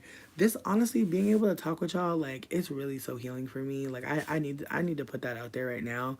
Like some people don't realize that your favorite creators, influencers, they may not have anyone in their life that gives a fuck about them. Let that sink in. People with millions of followers, bitch, we are lonely. Baby, we weren't being seen. Our inner child was fucking forced to grow up, forced to take care of somebody else's child. Okay? So some of us, the only little bit of attention, buzz that we get is from coming online. And for some of us, it could be detrimental because again, having all that care, support, it's exciting, but it's also unfamiliar. And so that's why we see some people, they get a big following and do some really strange shit. And it's not because they're a bad person. It's because they never had that much attention and they have no fucking idea what to do with it. And I can relate to that. So just trying to hold space for the younger people and for the older people who like want to be online but don't know how. Be your fucking self, but also just consider that the internet is full of people like yourself, but it's also full of people that want to escape too. And I feel like that's another thing. Like when I'm here with y'all, I don't feel like I'm escaping my life. I feel like I'm talking about what's happened, putting down some lines of communication. To be honest, sometimes I'll listen to my old videos and I'll be like, bro, that's crazy. Like sometimes it's wild how the brain will have all these things that it knows, but like the trigger will be someone saying something or an old video or an old post. And it's like, whoa. And it just reminds me that like we just like a reminder that like our brain, our self, who we are has been so many places. Like, oh my god, the other day, bitch, I started crying because I thought about the fact that like one day, I'm gonna cry again. Y'all about to die laughing. I ate a beef patty and I thought about how at some point I had never tasted a beef patty before. And I had been obviously enraptured, enchanted ever since. But at some point I brand new, like tried a beef patty.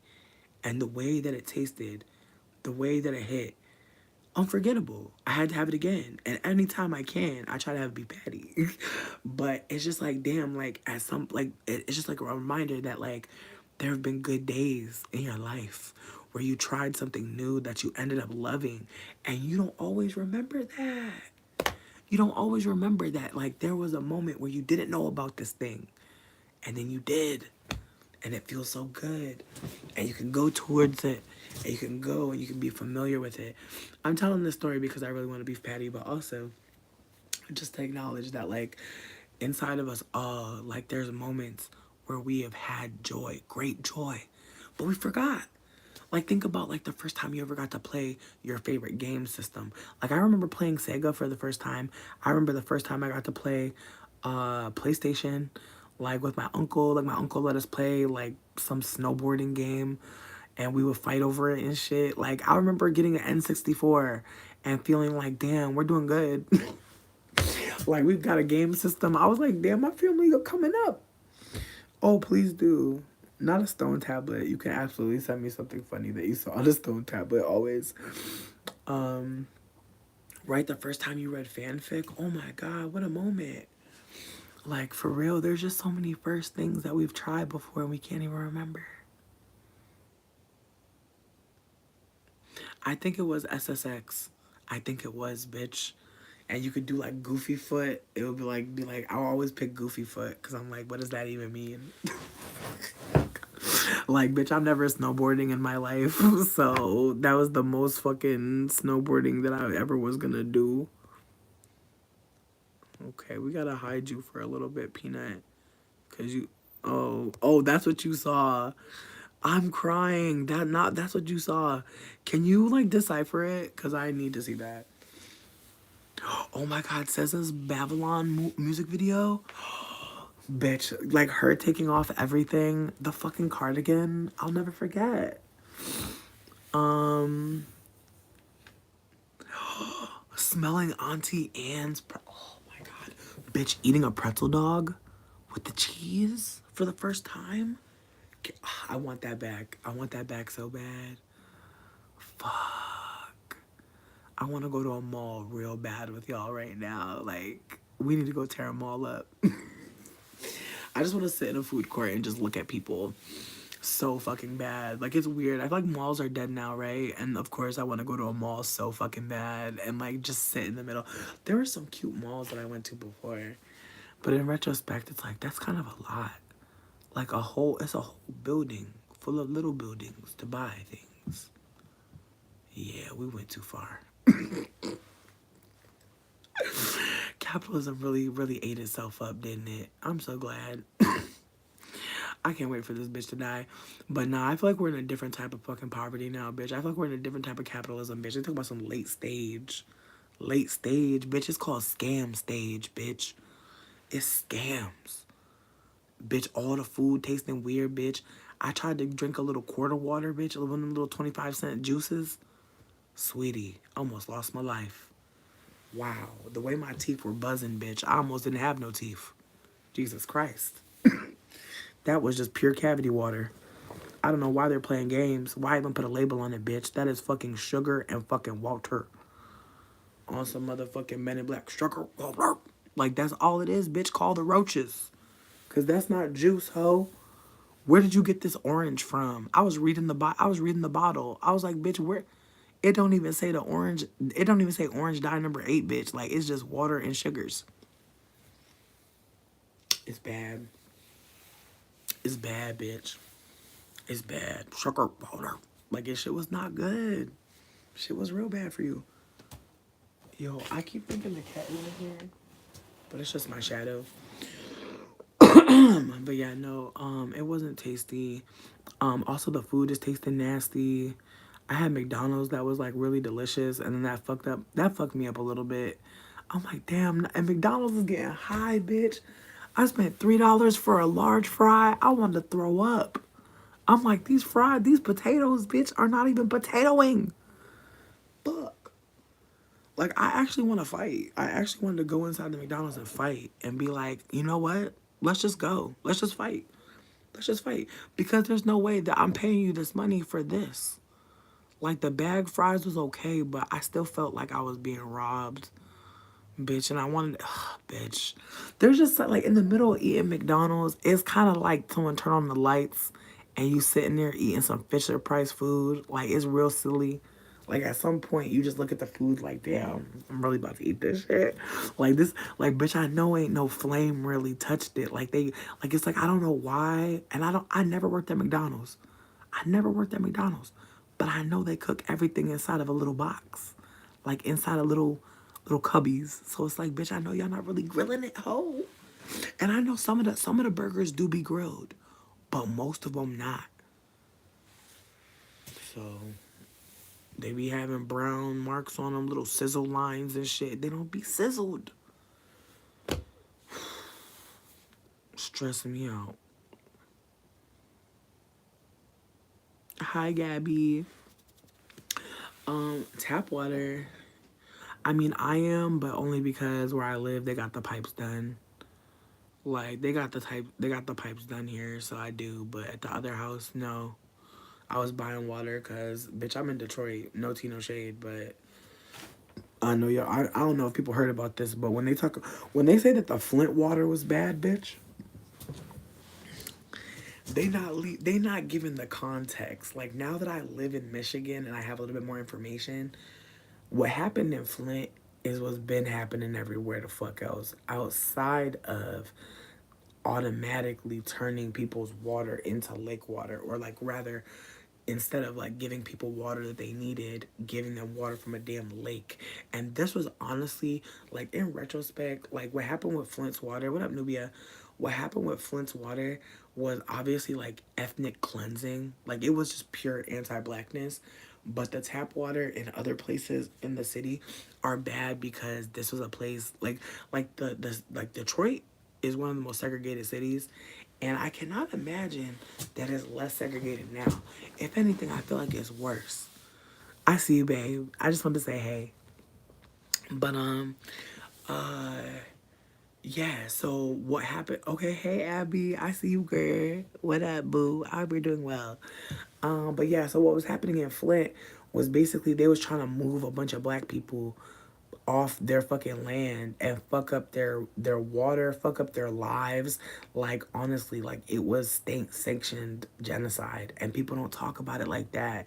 Like, the way people talk about Flint, it's actually very demonic, because it's like when you really peel back the layers, the city actively tried to kill black people, and nobody really frames it that way.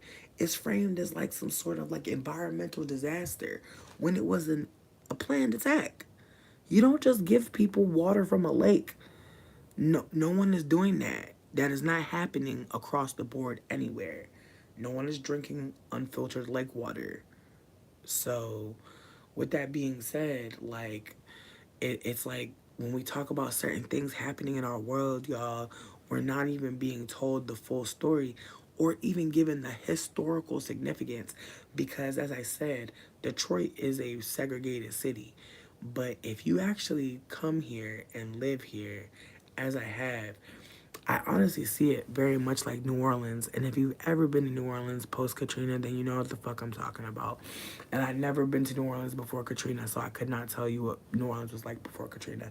I can only talk to you about what I've seen post Katrina New Orleans. But it looks like that out here. And it's wild to me because it's like, bro, like, it's just, it feels so southern, but we in the north. And I have to hold that, like, there's a culture of exploiting black people here that's very loud. Um, and even like the stores and the businesses, like, it's very southern. Like in the South, it's not but Asian and Arab people who own stores. Real talk. It's not, you don't ever see black people in their neighborhood selling anything. Like, and it's not because black people can't. It's because there are non-black people allowed to capitalize in black neighborhoods. And so it feels very much like that because it's like I'm looking at these people and like they're not from America. That's another thing. Like I feel like that's something that's not really like I feel like it's talked about obviously in some respects, but it's like the occupation that non-black people have in black neighborhoods, like the way that like Asian folk know they can buy up a hair store or buy up this or that store, like the way that like there's like access for non-black ownership is just wild, and it be the same folk. And see, people call it country over here, but I feel like, to be honest with you, it's like there's a part of me that's like, is it country or is it just black? You know what I mean? It's like I feel like where black people are, and it makes me think of the Sonia Sanchez poem about how black people are forced to grow up in these ways that are very much like akin to enslavement. And it's like there's no way to divorce it from that. And so it's like, what am I saying? Like New Orleans post Katrina. Like, do you understand how wild that is? That this place looks like a place that was hit by a natural disaster and has never recovered. That is not normal. Like what I see here in terms of like how segregated the city is and how it looks is not normal. And again, I'm from Connecticut, so I'm used to seeing Caucasians, Caucasian city after Caucasian city, people getting their needs met, but like people, oh, I agree. Now, I don't disagree with you. I feel like the Midwest is definitely full of people from the South that came north and didn't want to go to the coast or couldn't afford the coast. I'm hearing that for sure. Yeah. Detroit is ate up a little bit. I'm not gonna lie, but if I'm being super real, I like, bitch, the other day I went to the post office and on my walk home, it was like a mile walk home. I'm not gonna lie, I regretted it, bitch. Walking a mile. Bitch. I'm gonna be so for real, bitch. I'm not a walker type hoe, bitch. I'm definitely a zoom type hoe, bitch. Pick me up, bitch. Please give me a ride, ho. I do not like to walk. I'm gonna be so for real, but I'm trying, bitch. I'm trying my best to get back to, get my march on, bitch. But I'm this close to getting a fucking scooter, bitch. This close to getting a little Vespa or some shit, bitch. On something, bitch. On credit, on fucking trade, barter, something. But yeah, I'm not a walker type hoe, so bitch, I don't know why. Bitch, fucking also, fucking Google Maps set me up. They said it was a 20-minute walk home. I'm like, whose feet, bitch? Whose walk? Whose legs?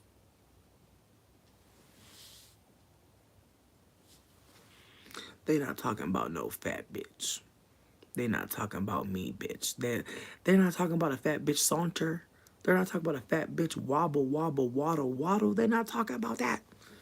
They said 20 minutes for a skinny bitch on a fucking mission, bitch. Do not trust Google Maps walking directions if you're a fat bitch. It's not real. Yeah, honestly. So I was walking home, bitch, and then there was a park. Right, bitch, 20-minute walk, bitch. I didn't even realize, bitch. I was like, I could do that. Bitch, I had to take a stop. Bitch, I stopped many times, actually. When I was walking, there was a moment where I seen a park, and I was like, bitch, I'm about to go smoke in that park for energy. Ended up smoking and then started doing some yoga. Then I'm not gonna lie, some people were like looking at me while I was doing my yoga, and I was like, honestly, bitch, I am that bitch. I'm getting my yoga on. I'm actualizing. Like, I actually had a moment where I was just like, bitch, like, like you're living. Like, this is what living is. Living is going to the park in the middle of your day to stretch and like enjoy the sun, listen to some music, bitch.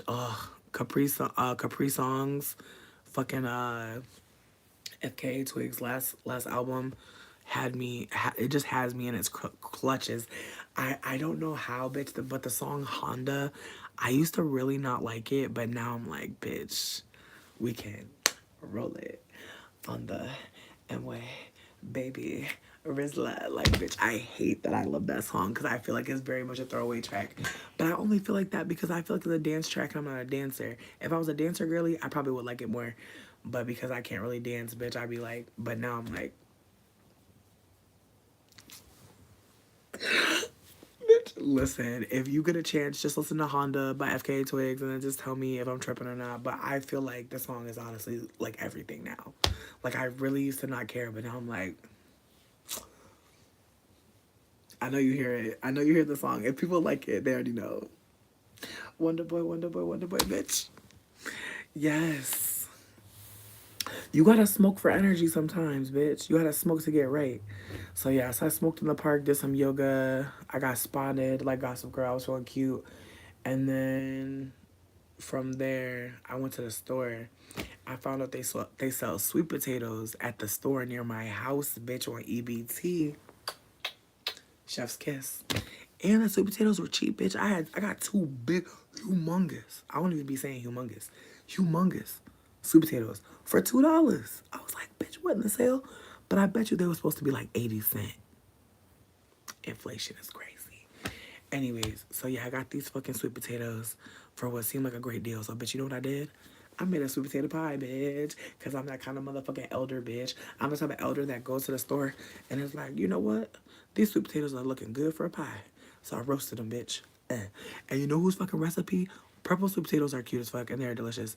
But you know whose recipe goes? Capri Songs is my favorite Twigs too, honestly. I've never listened to a whole album of FKA Twigs personally. No shade. The hits are hits. Couldn't tell you anything else. Sorry to that man. But yeah, Capri Songs, bitch, that's a full project to me. But yeah, so I made a sweet potato pie, bitch. And I'll say this, I didn't use any white sugar. Instead, I replaced it with vanilla jello pudding mix. I know that's crazy. In retrospect, I should have used sugar. I'm not gonna lie. It's still like because I didn't use sugar, it still slightly tasted healthy like a vegetable. And I was like, damn. Cause you're supposed to make it to the point where you're like, damn, this is a good ass caramel. You know what I mean? Like, it's not supposed to give like vegetable. It's supposed to give like this is a pie. And there was a point where I was eating it and I was like, this is tasting healthy. I was like, I ain't put enough sugar in this shit. Shit is tasting like it's kind of actually healing me and shit. Fucking giving me the right kind of lycopenes, vitamin E and shit like that. But you know what though? I'm not mad.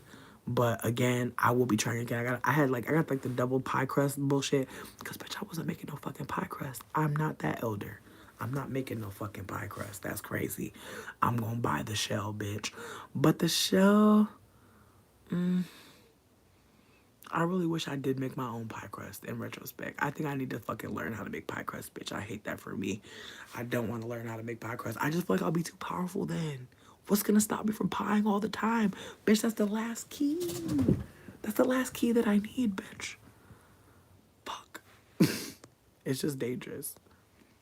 Hello, vanilla bean. Bitch, fuck vanilla bean. I be putting vanilla fucking pudding mix in everything now.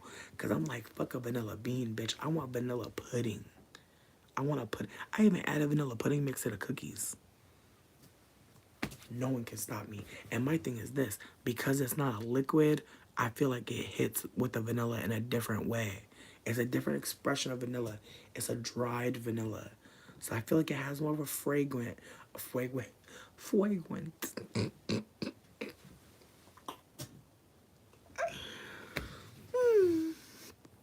Like not you said the real black twig. Not I look like I'll make bomb crust, bitch. Don't hype me, bitch. I want to learn how to make biscuits. I want to be that bitch to be like, yeah, I brought y'all some biscuits, and you'll be like, oh my god, what's the recipe? I'm like, family secret. But really, I'll tell you, bitch, because I don't want to be a gatekeeper, bitch. Especially if they are good. I definitely want to hype up a good biscuit recipe, but I don't have it yet. Um, but yeah, no, I need to get my pie crust together, cause they be talking about use cold water. That's where they be losing me with the cold water shit. I'm like, where's the milk? I don't trust it. I don't want no cold water in my motherfucking in my pie crust. I don't. I want milk and butter, but I feel like it's like a chemical reaction. I'm gonna stop now because again, once I figure it out, bitch, I'm I'm going to be a fucking pie making fucking machine, and I'm worried. I'm scared. Yes, honestly, my the person I'm living with was just saying that like they're the friend group that they want to hang out with are like people that are like doing, like trying to like survive the end of the world together, and I was like, yeah, that's me too. That's what we're trying to do, dude. That's all we're trying to fucking do, is survive the end of the world, and it makes me sad because it's like I talked to them about going to events, and they were like, dude, I don't want to go out. They're like, I'm just not feeling it. I'm kind of burnt out. I just want to be left alone. And I'm like, ooh, little baby Gemini, I feel you. Like, I get that so hard. Like, I get it. I'm the opposite right now, but I can still empathize with just feeling like the fuck community. I'm tired. I want to be left alone. Um, I hate that though. Oh, what up, XXX? Hey. I'm fucking crying right now. Flower and shortening. Yeah, you're an Aries. Ooh, yeah, right. No, I feel like Aries are from what I know, like they'll go out, but they would rather stay home. Like if they're going out, like they really cared because they really could have stayed at the house. Okay. All right, people are acting a fool. But yeah, I feel like I've run out of things to say, and I feel like I want to go smoke weed and eat snacks. Um, Yo, the eclipse last night. I totally forgot about it, but I did clean my room, even though you would not be able to tell. I tidied things the night before.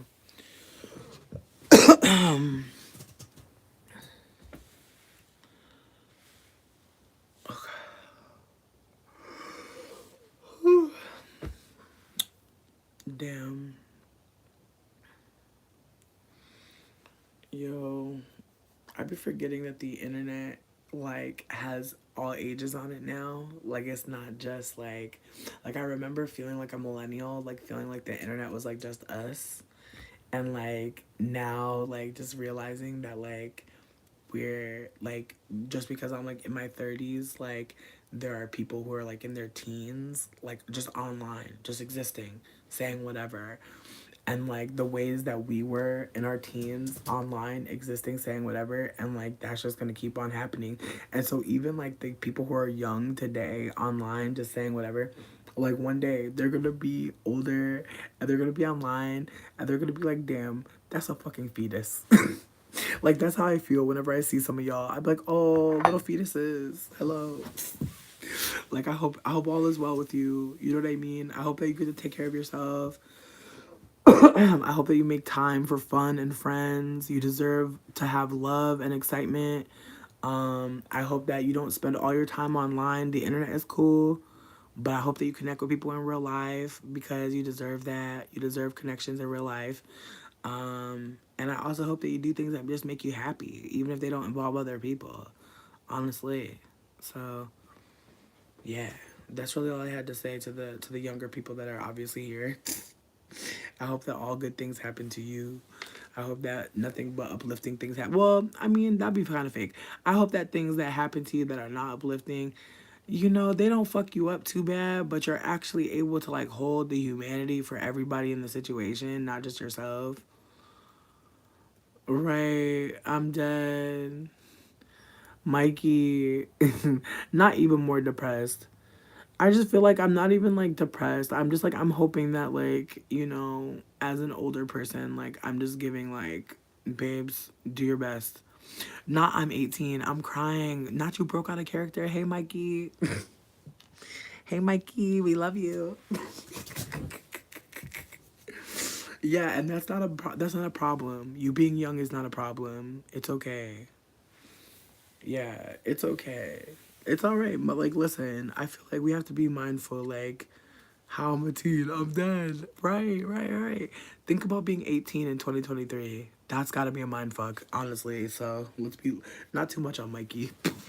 Like all he's doing is calling me a light skinned person with red hair. Like let's put it in perspective. You know what I mean?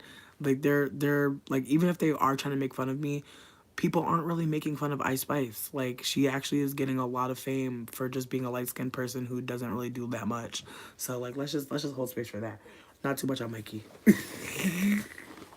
Not too much on them. You know what I mean? No shade.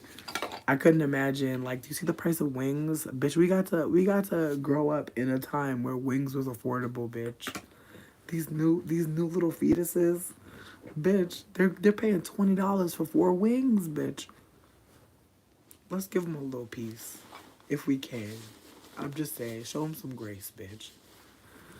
They'll never understand. They'll never have a 4 for 4. Remember when we was eating that? I'm just saying, bitch. Like we got a little break. We got a little break in the clouds. Let them eat. Let them eat one.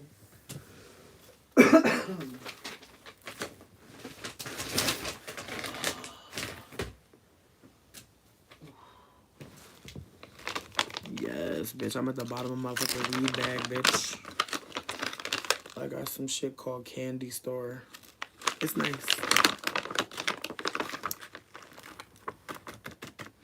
Could you even really see how dirty my room is?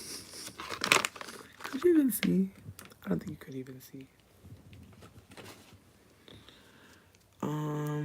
Some cornstarch. Yo, Green Grows, I love you so much.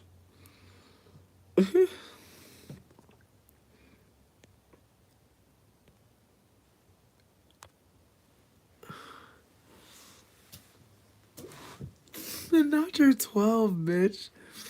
Not your mental age is 20. Wait, are you really 12 years old? Because that's wild, dog. I mean that respectfully, but if you are 12, I do think it would make sense for you to maybe go to sleep.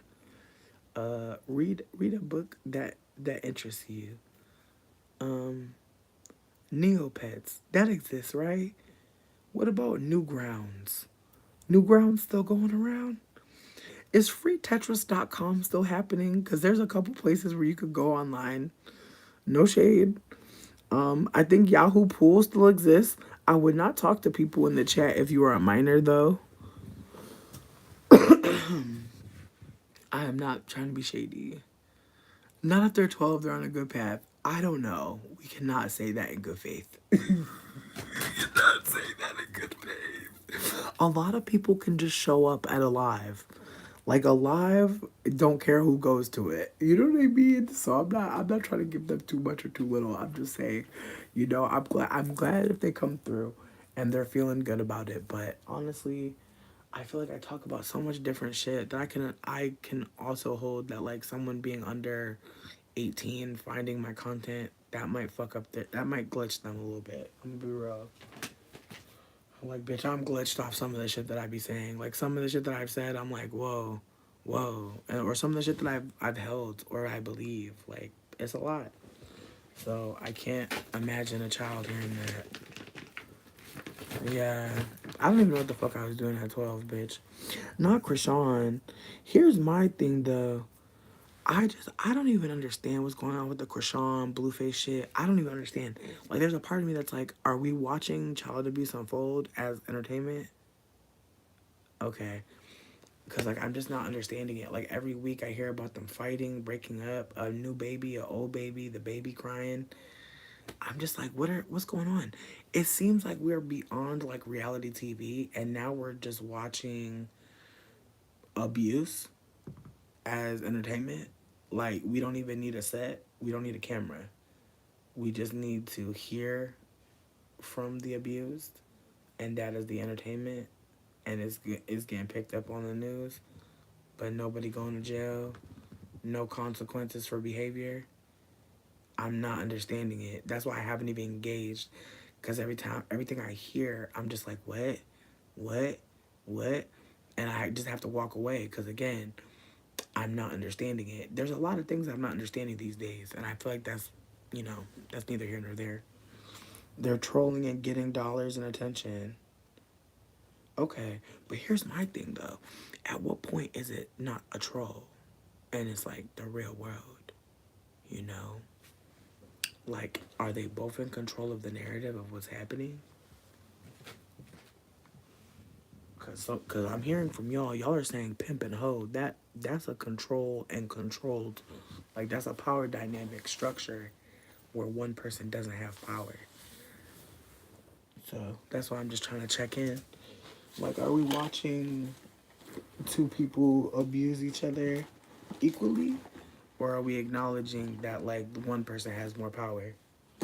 So that's, and again, I'm not trying to shame nobody for watching this shit, because why the fuck would you watch something different if that's what they're offering you?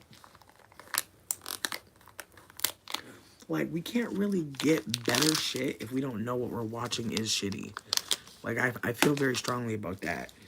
Like, do I like watching Real Housewives of Atlanta? Absolutely. Absolutely.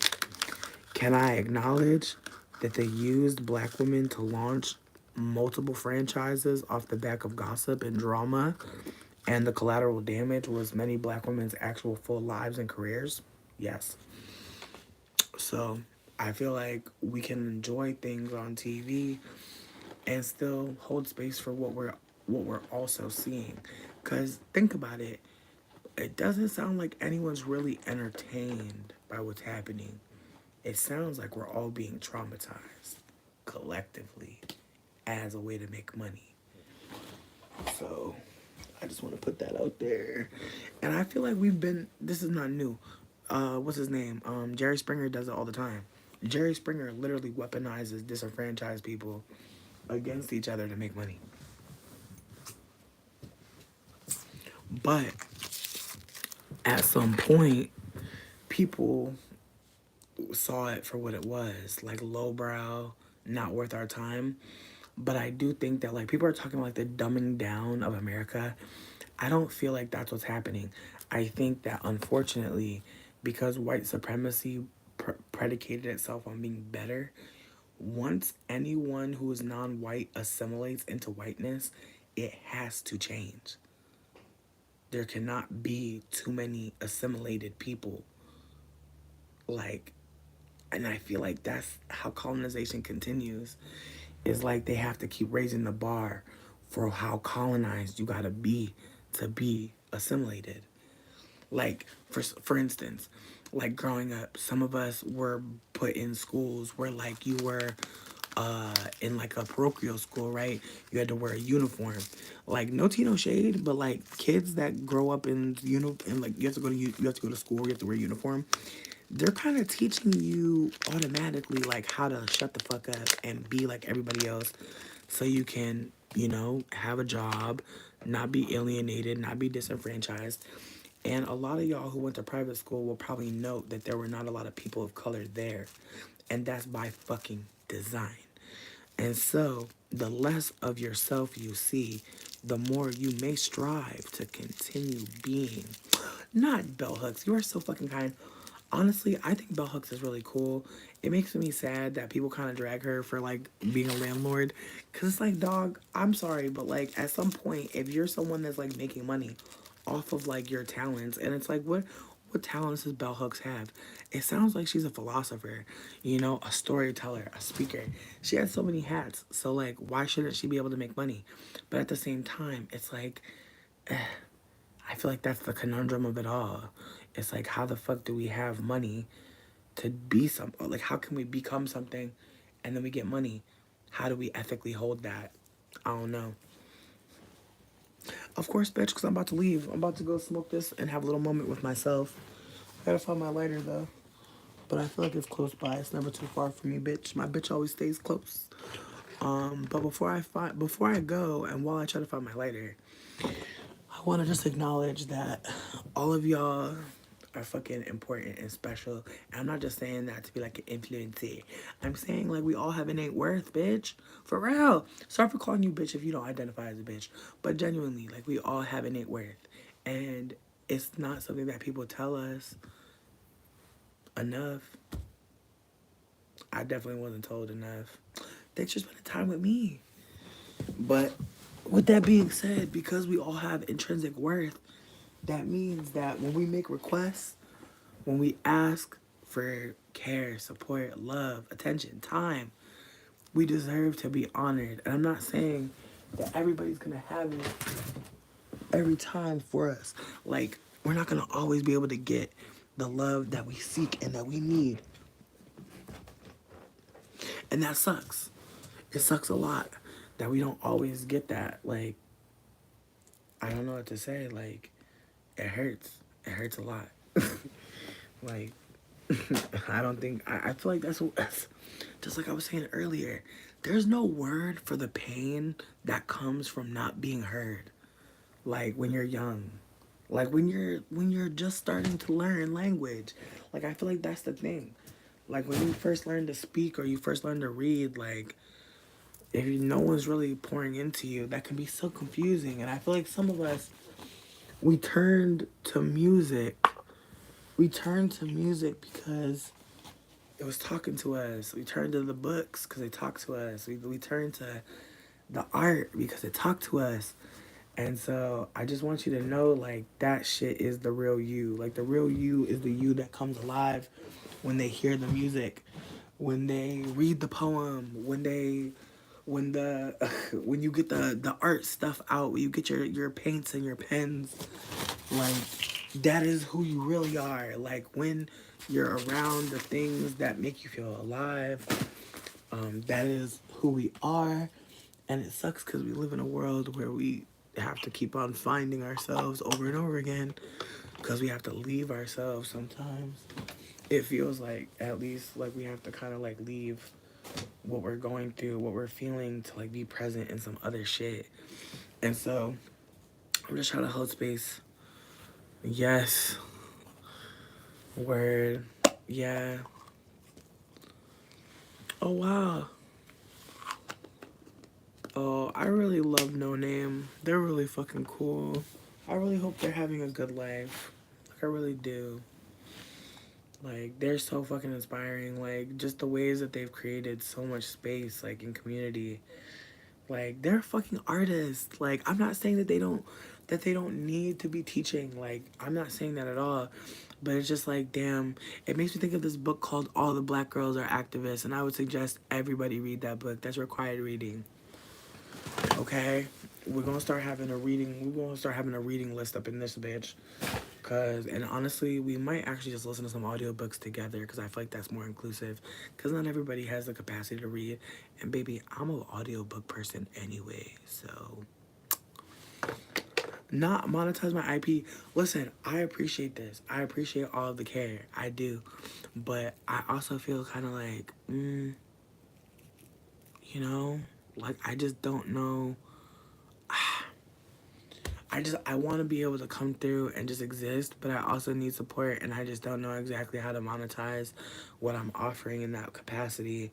At the same time, I feel like, I just feel like, and It's like, bro, it's like I just feel like the new world is coming, and I don't want to be focused on like trying to charge people for sessions and shit like that. And I'm not trying to diminish people who do. I hope you hear me when I say that.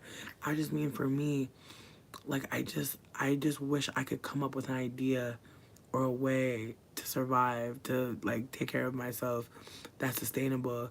Like I mean, what I've been doing for the past 4 years obviously has been working. Knock on wood. But yeah, like yeah, I appreciate all the support. Honestly, 2 first place medals today. Oh, I'm proud to hear that. Wow, what did you do? Um, but yeah, no, I would love to share what I've been listening to and reading. But as I was saying before, No Name doesn't need to be a fucking activist. Like that's not her fucking calling. And I feel like that's the thing that sucks, cause it's like nobody on earth exists to be explaining like trauma, you know. And I think about that. I think about death workers, people that like work with death, people that work with like grief. Whew, I think that may be who I am. And I think that maybe that's like part of what I should be working towards. Because I feel like I've had a lot of loss in life. And I'm not saying that that makes me an expert in loss. But I've learned to grieve. I've learned to allow things to leave and to be okay with it. And to like hold space for the fact that like shit be making room. Like I feel like we can't always think about things that's leaving us. Especially when we're talking about people. Like some people are with themselves. They might have been with us, but now they're with themselves. But they were never ours. We never had them. We can only have ourselves. And honestly, that's fleeting. Is it not? Think about you being present. Think about you being here with us. That's not always a given. Like some people are sitting here and they're just high and they're enjoying themselves, and I love that. But some of you are actually sitting here really contemplating very deep things that I'll never know. And so it's just a wild experience. Very wild experience, but nobody black, as I was trying to say before, exists to be communicating about trauma and struggle. No woman exists to be explaining patriarchy. No trans people exist. True. No trans people exist to be educating cis people on transness. Like we don't exist as activists. If we do share, if we do show up, cool. But I think that that's an important thing to hold, that like in the new world, because like Bell Hooks existed most of her life in Age of Pisces. And so she was someone who was breaking out. But we also have to hold that Bell Hooks has, you know, she's lighter skinned and she definitely has access and had access in a way that a lot of deep dark skinned black people did not and do not. And we must talk about how lighter skinned people, whether or not we're mixed, because I feel like some light skinned people really be holding on to the fact that they're not mixed as something. And I mean this with so much love. It's not about you having mixed ancestry, truly. Because I think that when we're talking about colorism, we're absolutely talking about the color your tone is, right? And so you could have a darker skinned father and a white mother. That doesn't mean that like you are carrying the like you're bearing the brunt of your darker skinned father. You never will. Your lighter skin means you have proximity to whiteness in order to be protected in some ways. And so I do want to hold that like some of the people that we are seeing as like important and we love them, we have to hold that like those people did have a little bit more power, privilege, control over where they were going. And I don't mean that to be diminishing, and I hope that doesn't come across. But what I am trying to offer is that there are lots of times where us lighter skinned people, whether we have mixed ancestry or high yellow, white passing, whatever the fuck you want to call it, red bone, yellow bone, whatever, as as long as we're constantly conflating admixed and non-mixed, we constantly talking about light skin and oh I'm light skin but I'm not mixed. You know what I mean? We stay trying to like miss the point. It's not about you being mixed or not. Like me being mixed does add another layer to the privilege. But you being lighter skin is privilege. You even trying to add that you're not mixed. You know what I mean? Like it's a part of you trying to acknowledge or you trying to like get out of all of the privilege that is right there by saying, "Oh, well, I got it honest." But you didn't. Like you didn't. Like there are people that are light skinned who are not mixed and you still have light skin privilege. And it's awkward because there's such a tension. And again, I would rather just talk about the tension and put it out there versus like just act like it doesn't exist. But I'm grateful that anybody would ever compare me to be similar to Bell Hooks. She's really amazing and I really love her work. But I also have to hold space for the so many other women that came before her that she stands on the shoulders of. And I want to pour more into her and see who she's uplifted because that's where I'm at as a light skinned person.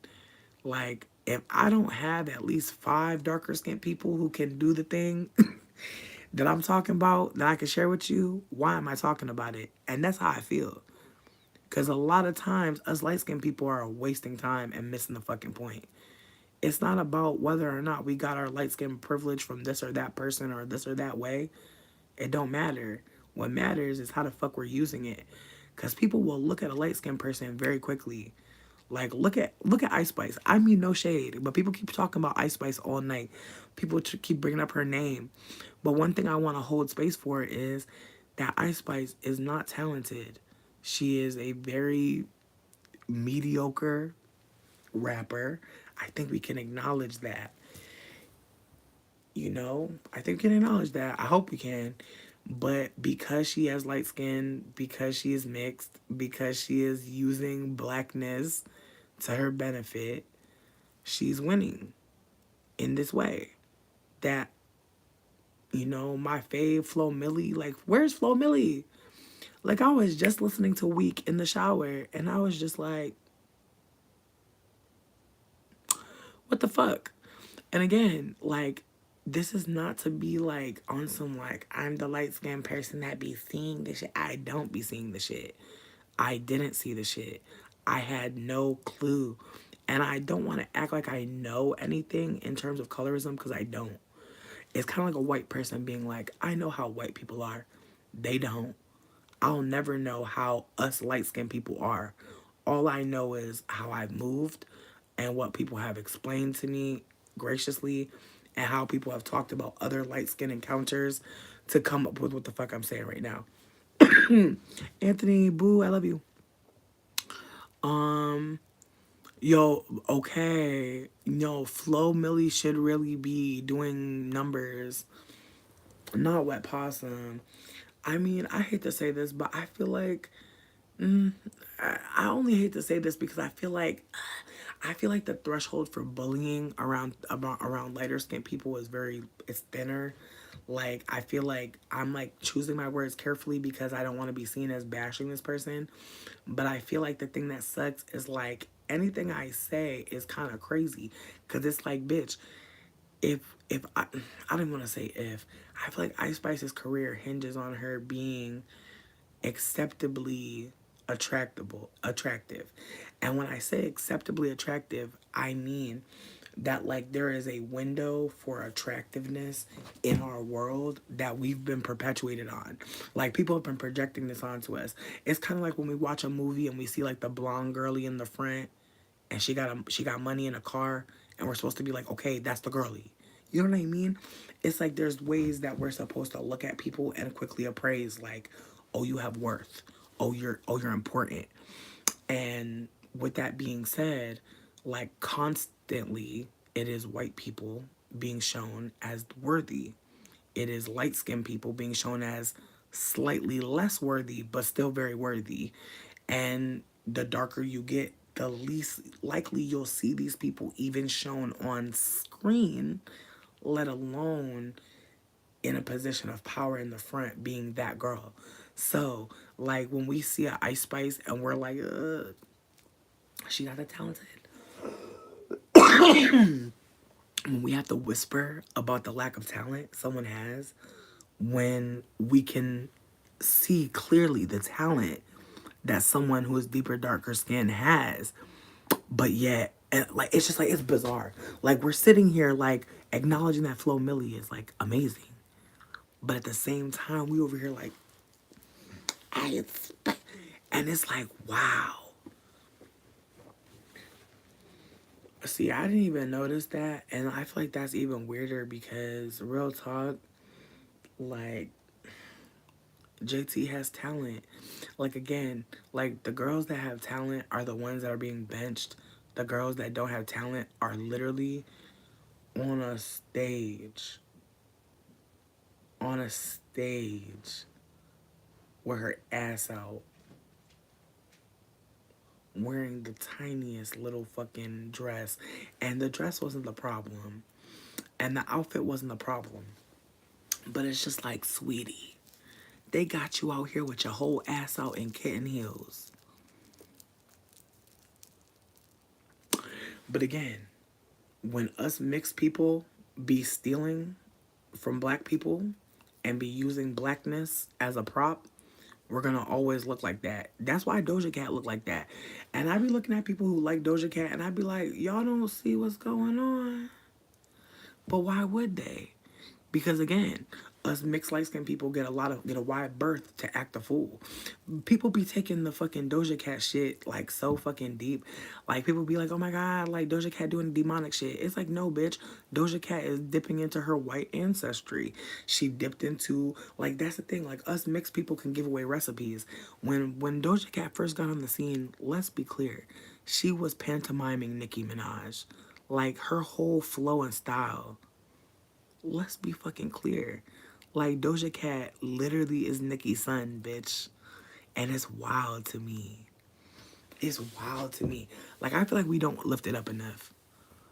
I don't feel like Doja Cat's very original, but I think that because she's light skinned, because she has an ambiguous look, because she be saying, I've been really trying not to say the N word. Like, I know motherfuckers be out here, you know, like, listen, I'm trying not to say it. Like, I slipped up and I said it the other day and I felt fucked up because I was like, damn, bitch. I don't even know the last time I said it, bitch, but it felt fucking wrong, bitch. Again, I know I've said it in the past. I'm really trying to, like, just do better because, again, that's not my word. But, again, us mixed people can use black phrases and slang to capitalize and make money. And so when Doja first came out, she was doing just that. But then at some point, she was like, wait, I'm a mixed person. And I feel like that's the thing. Like, I think that as much as, like, she tried to lean into blackness, I feel like, unfortunately, like, her father rejecting her, black men probably fetishizing her in some respects, her dating a lot of white dudes, like, it's a lot.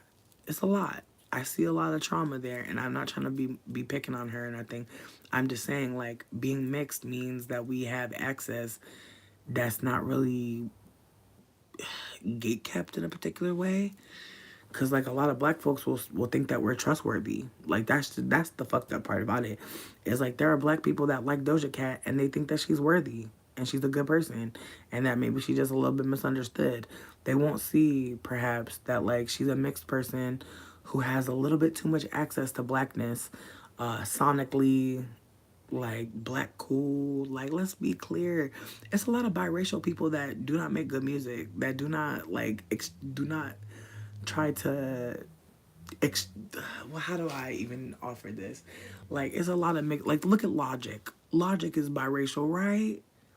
Look at him. That's a white man. You know what I mean? Like, even with the rap and shit, that's a white man. But with Doja Cat, I feel like there's enough question mark to where people will not really question how she's operating in black spaces. And again, I'm only speaking from my own experience. Not to hate on Logic, but I'm just saying, though, Logic is a white man. Like, he a white man. Like, I feel like even when he be rapping, I'm like, that is a white man rapping. He's not giving a black man rapping. He's not giving, like, he's hood. Hood. I'm sorry, Nene Leaks. When Nene Leaks says hood, bitch, oh my god, I wish I could hood like the way she said it. Cause that's what I mean. He's not hood. Let's be real. That's like Jack Harlow, bitch. Like sonic blackness is a thing. Like thinking that you heard someone was black is a thing. And being wrong is a horror film. So, with that being said, like when you hear Doja Cat, you definitely hear Nicki. But if I'm hearing Nicki from a biracial bitch, what do that mean for black women who sound like Nicki? Or what does that mean for black women that sound sonically black? Like, it's weird. It's body snatcher type shit at this point. And so, again, I say all this to say that, bitch, me too. Me too, bitch, because I don't want to be sitting here like I'm different. Bitch, I am a mixed person who has absolutely used blackness in my own ways. And like I'm sure in some ways in this very conversation, I have used some sort of inflection or tone that might have made somebody feel more comfortable with me, might have made somebody think I was trustworthy or cool. That's not the case. And I feel like we have to hold that, like, unfortunately, that, like, a lot of us mixed people, a lot of us light skinned people are really not shit. And that is a conversation that we are not willing to have. And I mean that even amongst ourselves. You think me and other light skinned people be talking about how we're not shit? Fuck no, we don't. You think me and other light skinned people be talking about colorism? We don't. And it's the same way with white people. You think white people talking around, while sitting around talking about how they're supremacists? Fuck no.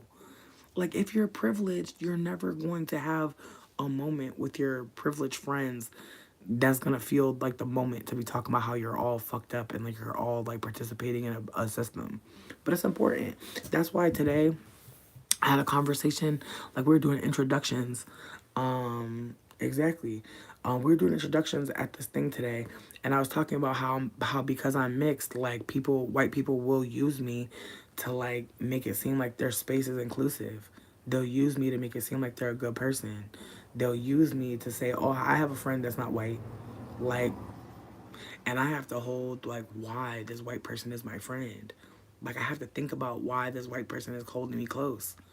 Because some white people are really treating people of color like Pokemon. They're trying to collect us all, bitch. And I mean that so sincerely. Like, some white people are not your friend. They're really, like, it's worse. It's worse than being an animal at the zoo because at least somebody giving them food and shit. And, you know, some of that money from the tickets is coming back into their bowl.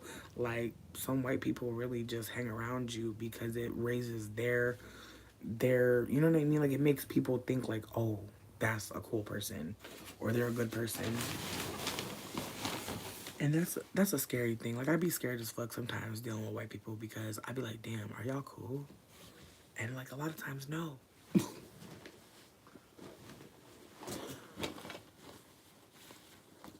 Not you gonna ask me who I am, then you gonna ask me for a shout out. You are funny as hell. Shout out to Kai.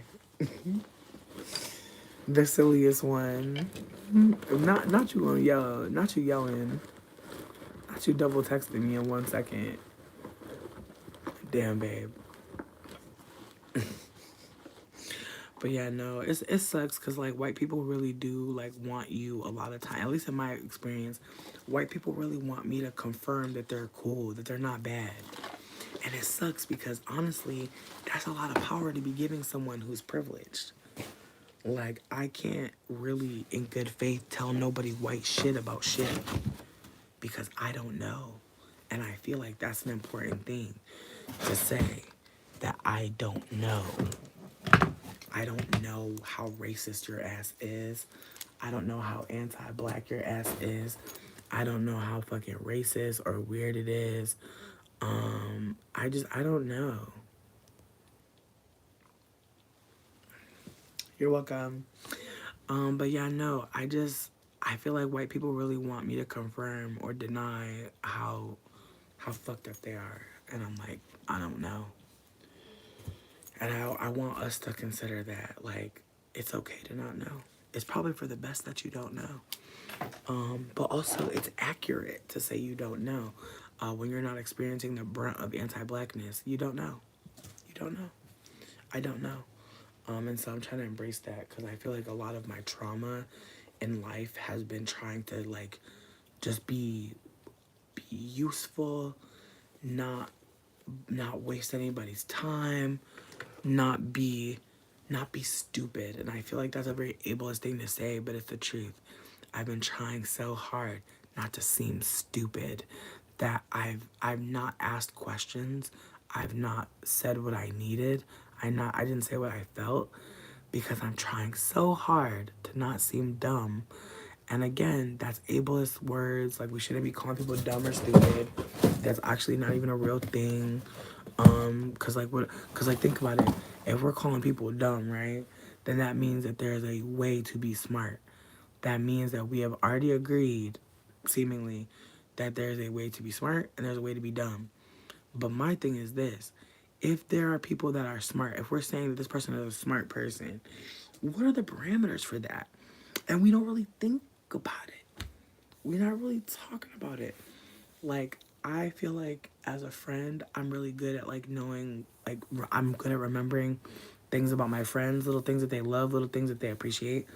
And because of that, I feel like that's what makes me a good friend. Like, I listen, and sometimes I'm paying attention to things that may seem really tiny, but they're not to my friend. And I like that about me as a person. But like, trying to figure out, like, how smart I am. Like, what are we even talking about? Like, the concept of smart is honestly colonization, bitch. Okay, people will say that you're dumb for not seeing that someone was abusing you. And it's like, whoa, was I supposed to have eyes in the back of my heart? Was I supposed to have eyes in the back of my fucking head? Was I supposed to have eyes in rooms I wasn't a part of? Like, some people are conspiring against you. There's nothing we can do about that. Like, we have to pick up our lives and go.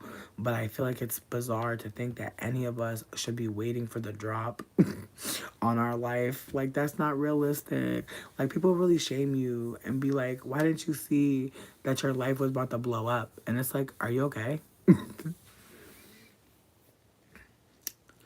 Yeah. Yeah. I feel like intelligence correlates with like whiteness though. Like, I feel like people will tell me that I'm smart as a compliment. And I feel like that right there is some racist ass shit, is it not? It's almost like people expect some people to be dumb.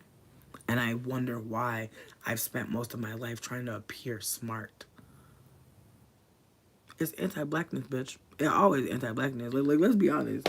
I'm tired, bitch. Every time we pull the mask off, it's anti-blackness. What the fuck? Every time, bitch. Scooby-Doo who? Every time we pull off the mask, it's anti-blackness, bitch, ain't it? I swear, we can't get a break. But with that being said, it's like trying to appear smart, trying to seem like I'm a knowledgeable person. Like, that's actually trauma, bitch.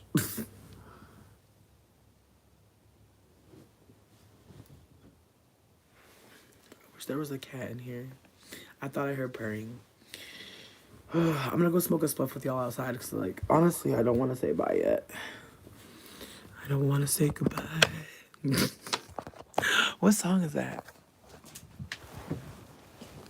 I don't want to say goodbye. I don't want to say goodbye. I don't know how it goes. I don't know. I think it's Michael Jackson. I think it's Rock With You.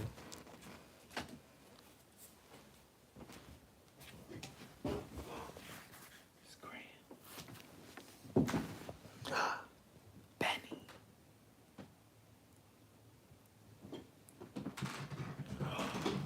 It's noodles in front of the door. Bitch, I would not be surprised. I would not be fucking surprised, bitch. Because one thing about... Bitch, cause wait. Bitch, I really hope. Cause there's a possum that be out here, bitch.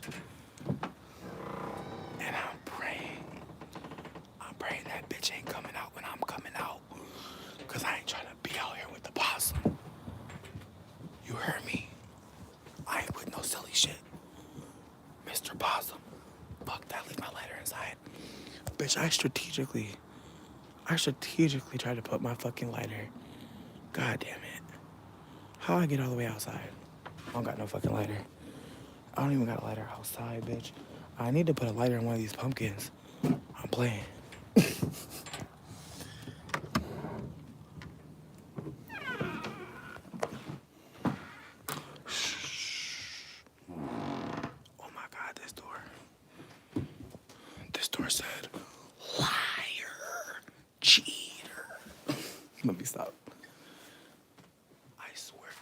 I just had a fucking lighter.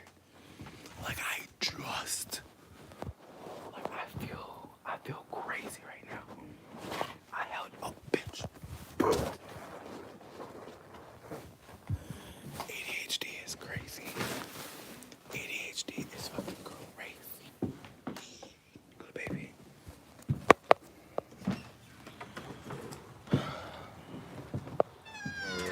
Okay. This is my last spliff of the night. And then I'm gonna be quiet for the rest of the night. I hope I'm not being annoying. I feel like my voice is low, but I also feel like my friend is a single parent. And I feel like they said earlier, they were just like, they were like, I feel annoyed. And they were telling me they weren't annoyed with me, but they were like, I just feel like there's too many people in my house. And I was like, well, one of them is your child and one of them is me. So I feel like it probably is me. You feel me? But I know that like they're probably overwhelmed from just having a child that is like super like just energy filled and like full of joy and excitement. But I know that there's wear and tear. But with that being said, I'm just like, I'm trying not to overstay my welcome because I really do enjoy being here. But I feel like the way that I was offered space is very much like a temporary, like, figure it out. We giving you space to figure it out, not to like, be. And like, I appreciate that. I do. But I'm gonna be so for real, bitch. I feel like I'm just like allowing myself to just exist. Like I don't know what's coming. I can't know. And to be honest, like I've never known. I feel like that's the wilder part of all of this. It's like everything that's happened, I kind of like didn't plan none of it.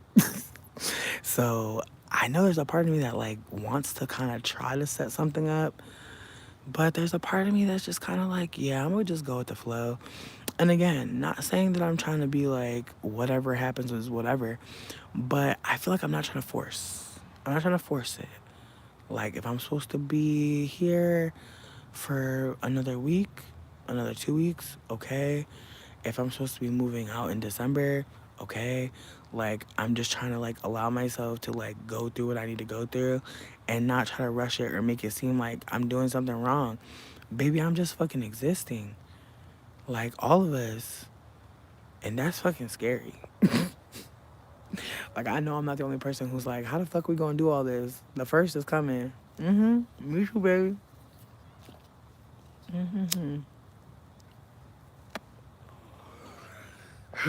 But somebody did say, at the end of the day gotta end. And that's what I'm going with, bitch. At the end of the day gotta end, bitch. Okay? So if it's a bad one, bitch, it's gonna end. If it's a good one, bitch, unfortunately, it's gonna end too. But at the end of the day, bitch, the day gotta end. That shit took me out. I'm like, thank God. Thank God that at the end of the day does have to end. And we have to go on to the next one. And maybe who knows what the next day gonna give, bitch. How exciting, right? Like, that's how I'm staying present. It's like, who knows how the next day is gonna give. Like today, I was really thinking it was gonna give one thing, but it really gave another. And tomorrow, bitch, who knows what it's gonna give. I really hope it gives a lot.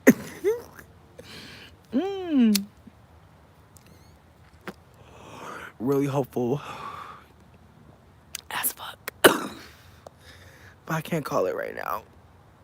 I certainly can't call it right now. But I'ma just remain hopeful, stay grateful, stay full of abundance because bitch I do have a lot. You feel me? Even though we may not have a lot of money, bitch, we still have a lot. And just reminding myself that I have intrinsic worth. Like I have shit inside of me that's valuable. So do you. We all do. And I'm grateful that we get to be witnessed in community. We get to be here. We get to be present. We get to be alive. Like, I'm just so fucking grateful. Like, whew. And I know what it's like to not be grateful. Like, to really just be like, fuck being alive. Like, bitch. And I'm saying this not even to try to give testimony, just to be acknowledging that, like, Like there's gonna be times where I wanna die again, bitch. What the fuck? Like I'm not saying that I'm healed from fucking suicidal ideation. You'll never heal from that. I feel like part of wanting to be dead is like part of needing community. Like not wanting to be here. I feel like that says so much about our world, does it not?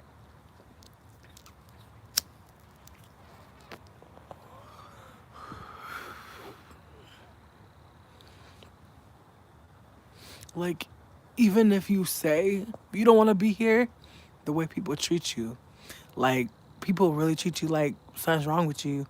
Or worse, people will treat you like you deserve to, like, go somewhere and be isolated even further. When you gotta be very isolated already to think that you deserve death. Like, I just feel like people are not really in the most empathetic space. Like, when that shit is, like, really being brought up. Like they'll really put your ass in a place to make you want to kill yourself if you say you want to die.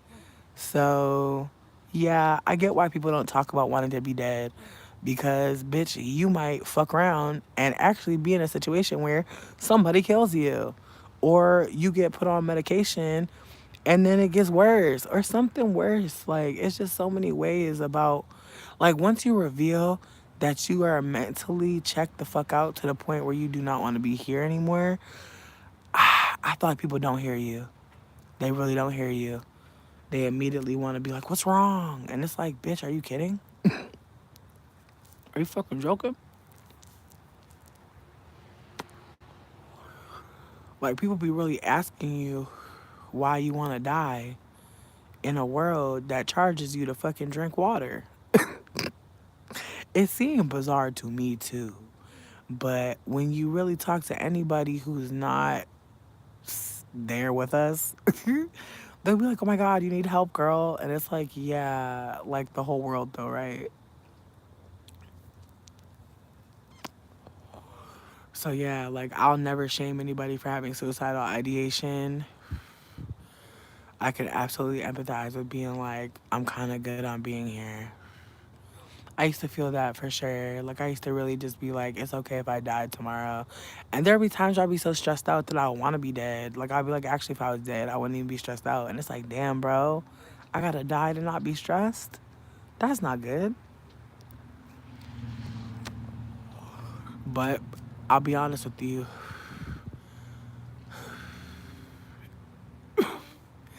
There's something freeing about being homeless. Like I'm not trying to say like I'm happy to be homeless. That's crazy. That's a crazy sentence. But when you don't have a rent coming up and you really don't have anything coming up that's really about to fuck you up like a rent, you're like, well, like honestly, like I'm kind of on pause on rent right now because again, I'm really trying to pick my life up and my friend is like helping me out. But yeah, I feel like part of me wanting to be dead was like not having money for rent, which is really sad, isn't it? Is that really fucking sad, bitch? We prefer the term houseless or housing insecure. But with that being said, when you're in between housing, like there's just a way that you're kind of just like, well, it just kind of feels like it can't get no lower, which I think speaks to like how housing insecurity really does hit. Like it feels like you can't lose nothing else, which I think speaks to how deeply we feel housing is a necessity, right? When we feel like we couldn't possibly lose anything else.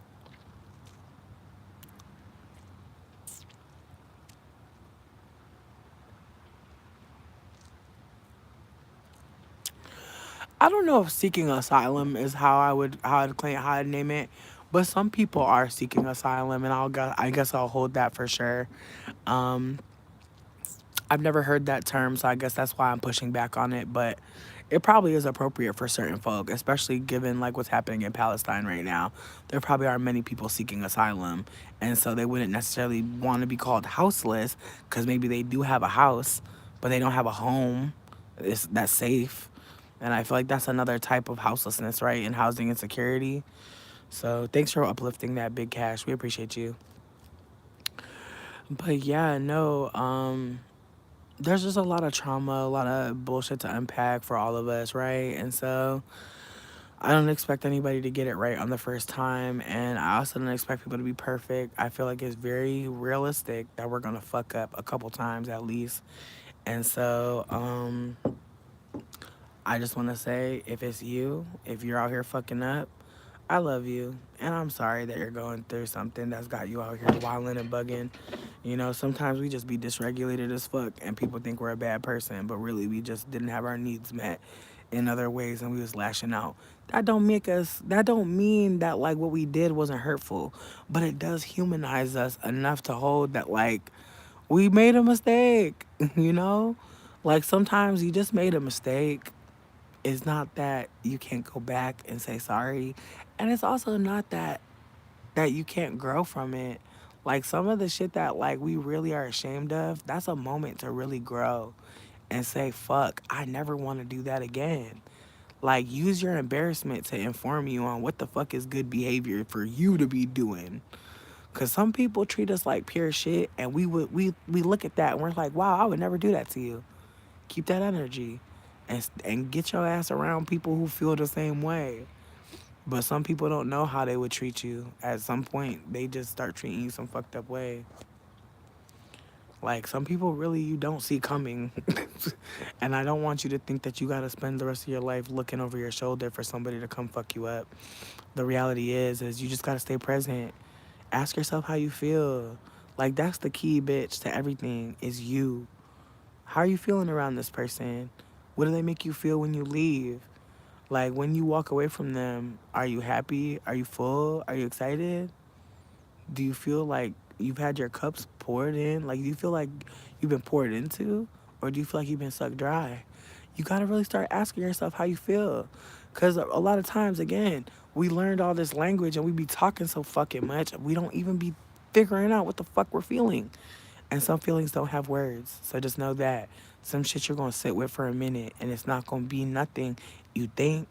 And then one day it really, like, you give birth to a new feeling, or it gives birth to your new feeling, however the way you want to see it.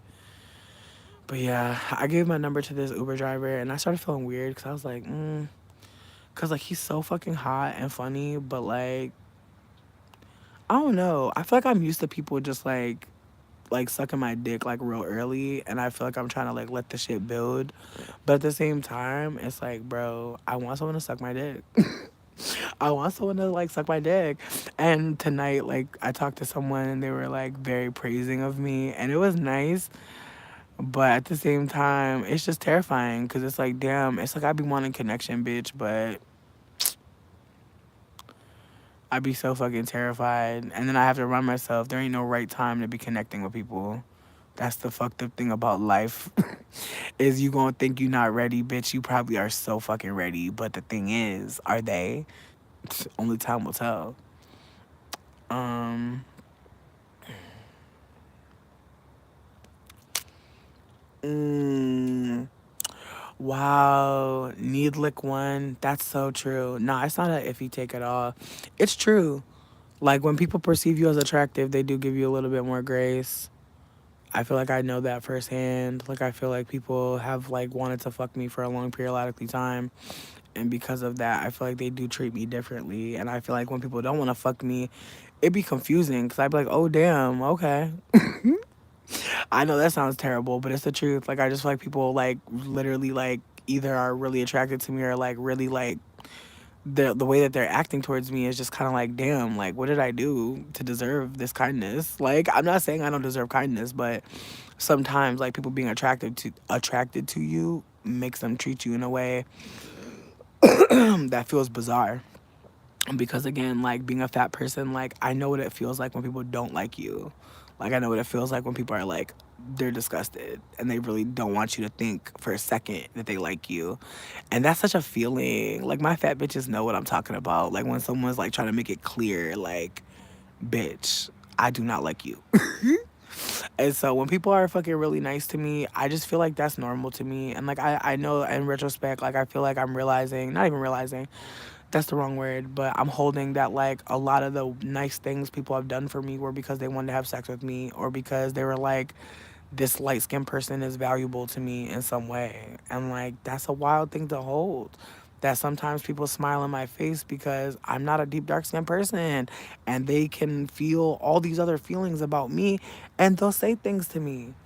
And so it's just like, I have to hold that like pretty privilege is not even just about being like really pretty. Because when we think about, or like when we hold space for like beauty, we have to like again remember like beauty is not real, it's a projection. Like what we're being told is beautiful is something that like we're being told. Like think about people that you think are attractive. In some respects, those people you may know in terms of like the quote unquote standards of beauty, which is just white supremacy. You know, these people may not be quote unquote attractive. Like this happens to me all the time where I'll say someone's cute and then I'll have to like be like, oh wait. I have to reframe it. You know what I mean? Like, Kai, we gotta go. We gotta go. But we'll feel like this person is so sexy, but then we'll have to be like, hold on, and we have to look for the right kind of pick, right? Because we're like, oh, not this pick, not this pick. Because in this other picture, this person is like holding their privilege of beauty in a different way, or their privilege is more obvious. And again, like when we say someone's pretty, a lot of times we're saying that they're not fat, they're not deep dark skin, they're not poor, they're not they can afford dental. You know what I mean? A lot of times like pretty or being perceived as pretty is just having access to money and whiteness. And so that's what I'm trying to hold as well. It's like I'm not saying that like I don't find myself attractive or cute. I do, but I also have to hold the ways that certain people find me cute or attractive is actually not about me. Like there are some men that I've met, not just black, not just white, who have told me straight up that they want to fuck me and have kids with me because they don't want their kids to be like them. And I'm telling you, white and black men have told me that. And as a mixed person, that feels crazy. Because a white man is basically telling me, I want to have light skinned kids. But so is a black man. Like a lot of men want to have mixed children. And they will find a light skinned person to do that. And they will tell us about it. And if we don't talk about it, people will still keep acting like it's a preference. It's not. It's not. People talk about preferences all the time. It's not about preference. It's about treatment. It's about the way people treat you. People have treated me a lot of ways. And I feel like, not even I feel, I know that the more I was aware of blackness, the more I became less palatable as a light skinned person. There's a reason why people have kids with white people or light skinned people and put them in the burbs and put them in church schools and try to assimilate them into whiteness. There is a reason for that, and we cannot ignore it any longer. Some of us were put in certain positions to exploit our proximity to power. Like that's it. So just keep that shit in mind. Like there are people out there who are actively trying to create a beige race of people who have no allegiance to blackness and really do want to be white and will do anything they can to get it. And if we don't talk about it, we're complicit as light skinned people. And I feel like a lot of mixed light skinned people don't talk about this. A lot of light skinned people who are anti black and want to have white children or mixed looking kids or kids that don't look like them because they may hate their black ancestry. Like, that's a conversation that has to come up because I just feel like I'm seeing conversations happening and it's like we're missing pieces and ingredients. Like, we can't just jump over here without talking about the historical implication because this shit is historical. There's always been light skinned people who have been privileged over deep dark skinned people. Since the beginning of motherfucking colonization, there's always been a favoritism shown towards mixed people. And it's creepy, bro. I remember I was dating this white dude, and when I say dating, we were just hooking up. But he started actually being with this brown woman, and there was a post that was like, there was a comment that was like, "She's beautiful. Is she Mexican?" And then the dude was like, "No." The dude was like, "She's beautiful. Is she Puerto Rican?" And he's like, "No, she's Mexican." And like First Nations or something. And it was just awkward the way they were talking. It almost felt like again like Pokemon shit. Like, oh, I caught one. I caught someone who's non-white, and it's just like fuck. And it's just like, again, like I just feel like there are times where I could tell like someone sees me as like I'll wear a wig and like I'll know based on how that person has dated in the past, pictures I see on their profile, like I'll know like, oh, you're with me, you're fucking with me because you think that I'm fucking a Puerto Rican off this black wig, okay. And so I'll have to obviously at some point take the wig off, bitch. And I feel like that right there is a conversation we don't be talking about too fucking much. About how, you know, you can wear these 26-inch bust downs all day, but at some point, baby, you gonna have to motherfucking take that motherfucking shit off. And I think I don't know. It's like yeah, we're normalizing wigs and like weave culture, wigs and weave culture. LOL. I feel like we're seeing wigs becoming more mainstream. I'll say that we're seeing weave become more mainstream, in a way that is just colonization, clearly. But with that being said, like if we can see that, like if we can see like you know the texturism in the wig community, if we can see you know just why people wearing wigs. What up, baby? It's just like, eh. And again, this is not me trying to say that wearing wigs is a bad thing, not at all. But this is me trying to just acknowledge that, like, you know, as someone who's worn wigs for a long time, I appreciate the versatility and the protective style. But we also have to hold that a lot of wigs are not protecting anybody's style. They're not. And just the ways that like it takes actual skill to not damage your hair doing protective styles, and how quiet that combo is. Like it's very quiet for me how much people actually need help with natural hair care. And again, I feel like that goes back to talking about how a lot of us try so hard to not look stupid and not look dumb and not look like we need help and not look like we could use support. And that's not what we need to be doing. In fact, I think it's more than ever now a time, I think more than ever now is the time to actually be like, help me, please.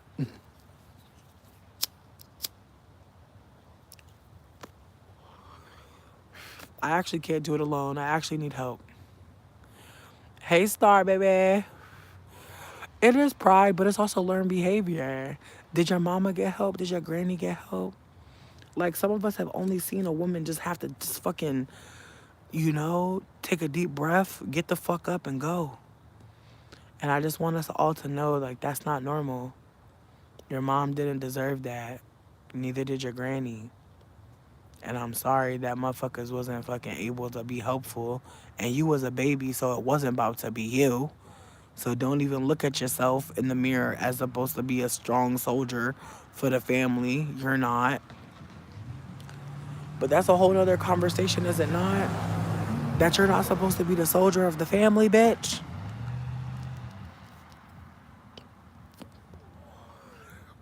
I pray y'all have fun tomorrow. I pray y'all do something that just makes you happy. Even if it's little, even if it's something so tiny, something that like you don't even want to lift up too much. Just something little for you, bitch. I don't care what it is. You know what it was for me today? Like the little thing just for me. I took a bath and I listened to fucking Golden by Jill Scott. Bitch, honestly, there's something about that song. It has healing properties in it. That shit's a sativa. Some music got weed properties, bitch. Jill Scott Golden, that is a high grade sativa, bitch.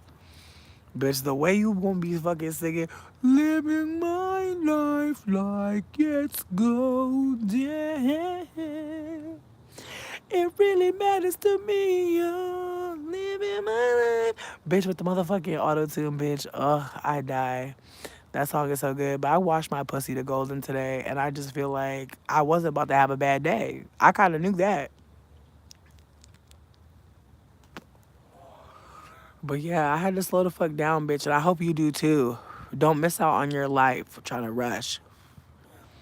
Sit down somewhere. Make you a little tea. Watch the earth, bitch. Watch a leaf. Watch a tree.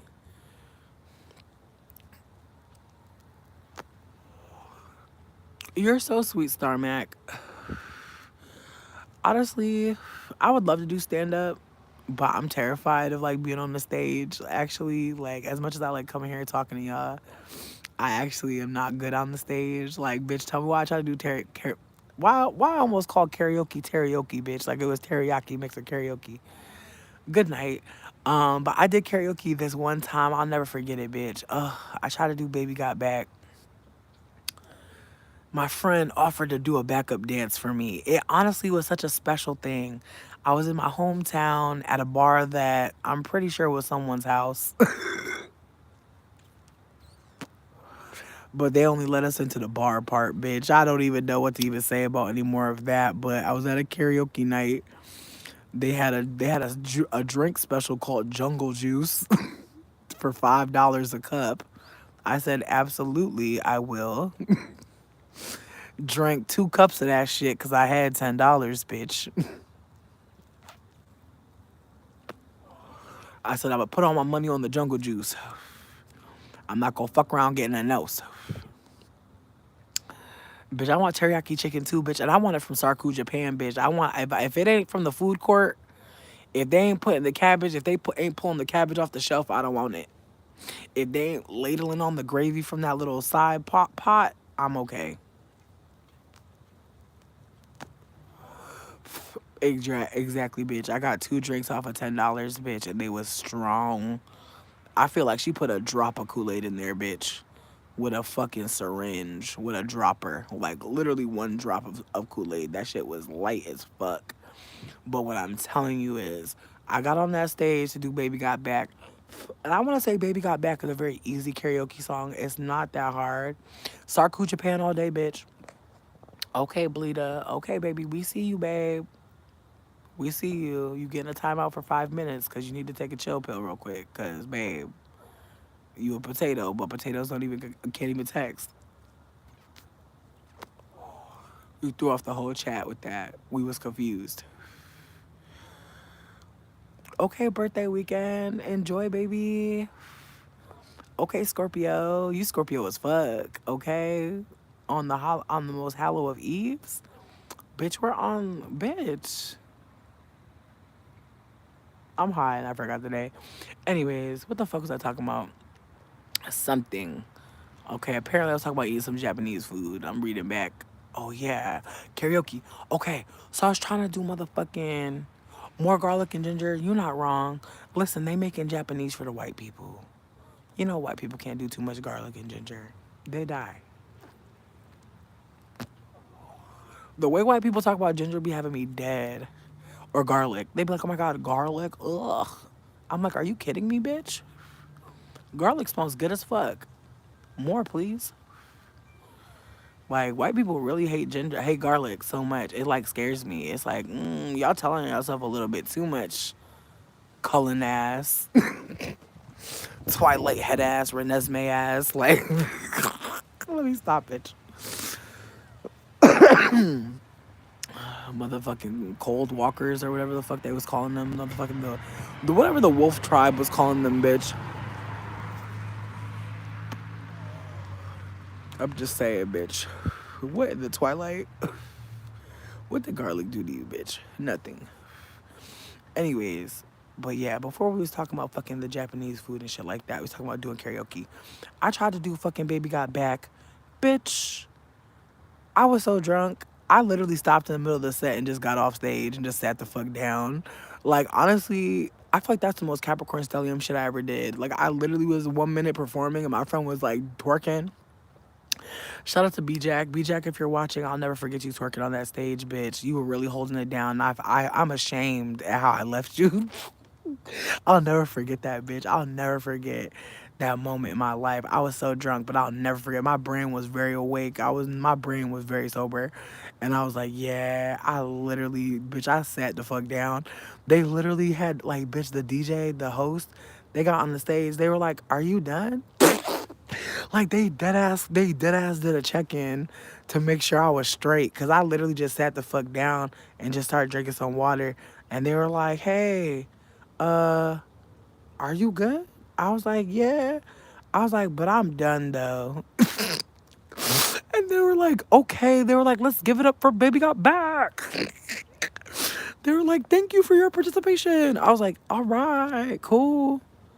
I'm gone now. Can y'all pretend like I died a little bit? Like, damn. I left the stage. I left fame.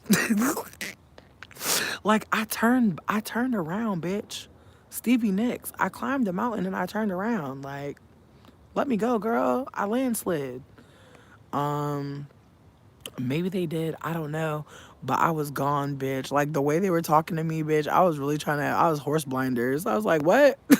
Who are you talking to? She died.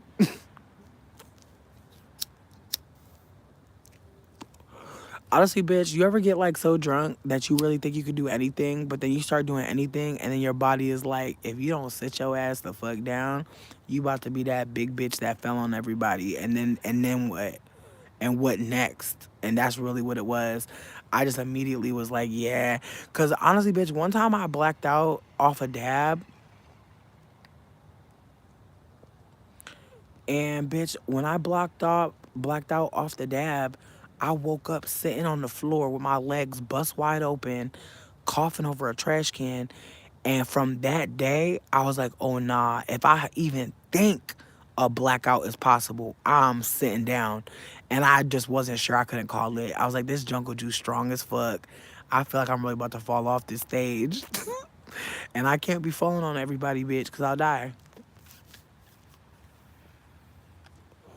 Like I will die like a different death. Like if I actually survive the crash, I'll never be the same. Because bitch, the way that I blacked out and motherfuckers had to tell me I blacked out, I didn't like that. Cause that's why I don't smoke dabs now, bitch. I'll never hit a dab. I don't even be smoking weed with concentrate in it because real talk, you hit that shit the wrong way and you'll actually be so zoot that your fucking brain will lose oxygen and you will pass out. That's real. That can happen to people. I didn't know. Nobody told me. And they let me hit a fat dab like I was strong. I was very weak in the lungs, bitch. They didn't know that about me. They didn't ask. There was no check-in.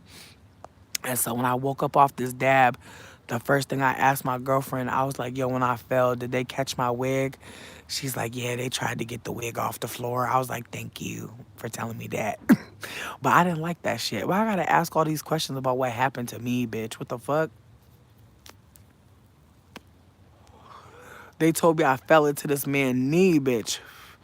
They said I flew off the chair. They said I flew forward, bitch. I don't even know that this really happened, bitch. This is what somebody told me, the life form that's talking to you right now. I wasn't aware for this. I woke up and was on the ground.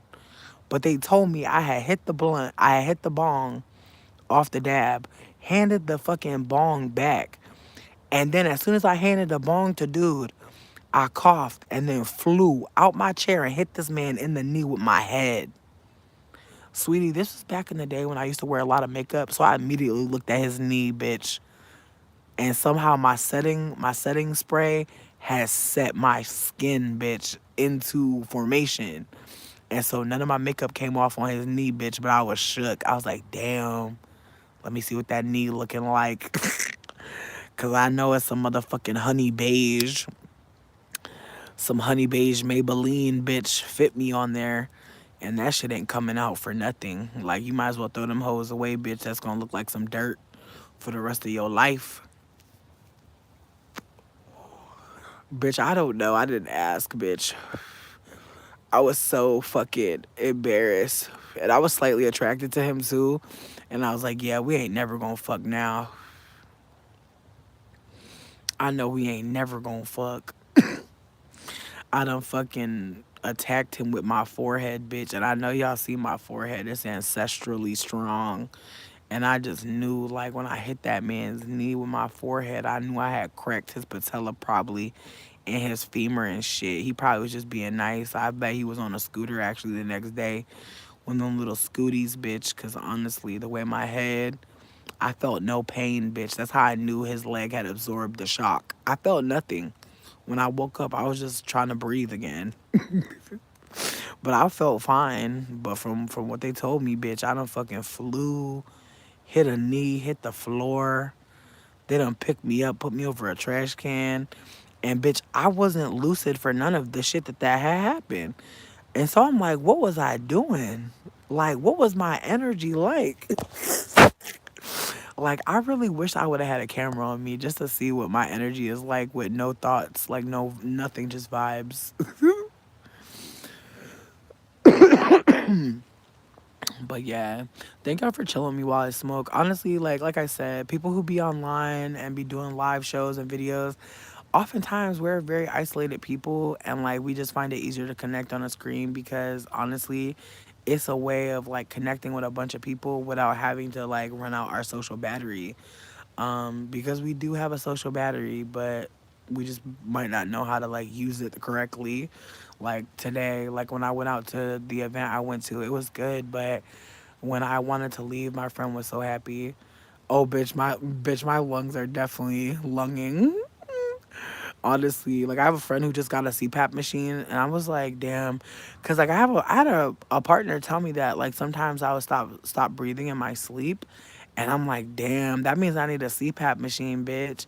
But it's like if you don't have a partner to tell you that, like you could just die, bitch. Like isn't that kind of crazy?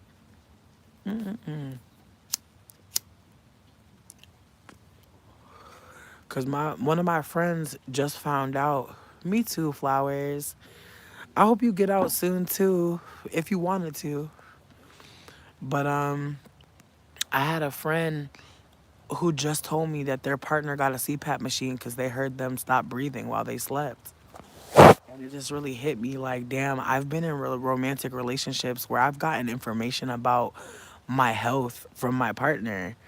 And like some of us aren't experiencing that. And like there's things I've been able to catch and help myself with. Like I was telling y'all about that mullein and that mullein and garlic oil that will help with like your throat breathing, but also mullein tea. Like if you're not sick, you can just do some mullein tea. But if you're feeling a little bit more congested, a little bit tighter in the chest, a lot of stuff coming up, definitely take some of that oil with some hot water, maybe a little bit of honey, maybe a little bit of lemon. Damn, not the plantation, bitch. I hate to hear that.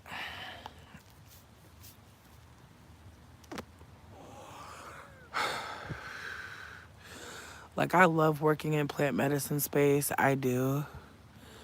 But I really do need support. And, like, I don't know what it looks like to be supported right now. Like, I'm really trying to reach out to people and just make requests. And, like, I think I might have found someone that's willing to, like, help me do some runs, which is kind of exciting. But if I'm being honest, there's a party that's kind of worried because, like, I feel like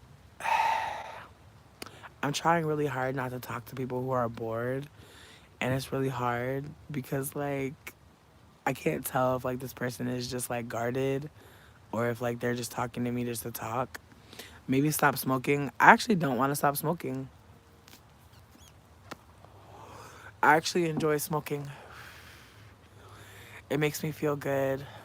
I love to smoke. I love the ritual of rolling up my shit. I love rolling up my rose petals and my weed. I love finding new strains.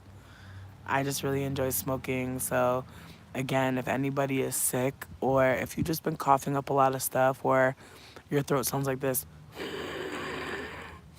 it's time. Get some mullein tea. If you don't have access to mullein tea, that's okay. You can get some mullein and garlic oil and put that into some hot tea. You could even add it to some savory oatmeal. I don't know if anybody out there thinks about savory breakfast ideas, but like I love making oatmeal. But every now and then I'll make a savory one. You know, I'll put some herbs and some veggies in it and I'll make it more savory. It's pretty tasty. Um, you could do the same thing with rice. Same thing with like if you ever make a good sauce for pasta, you could just add rice. You don't have to add pasta, and it can be really nice. Um, but yeah, there's all types of ways to make shit savory and tasty.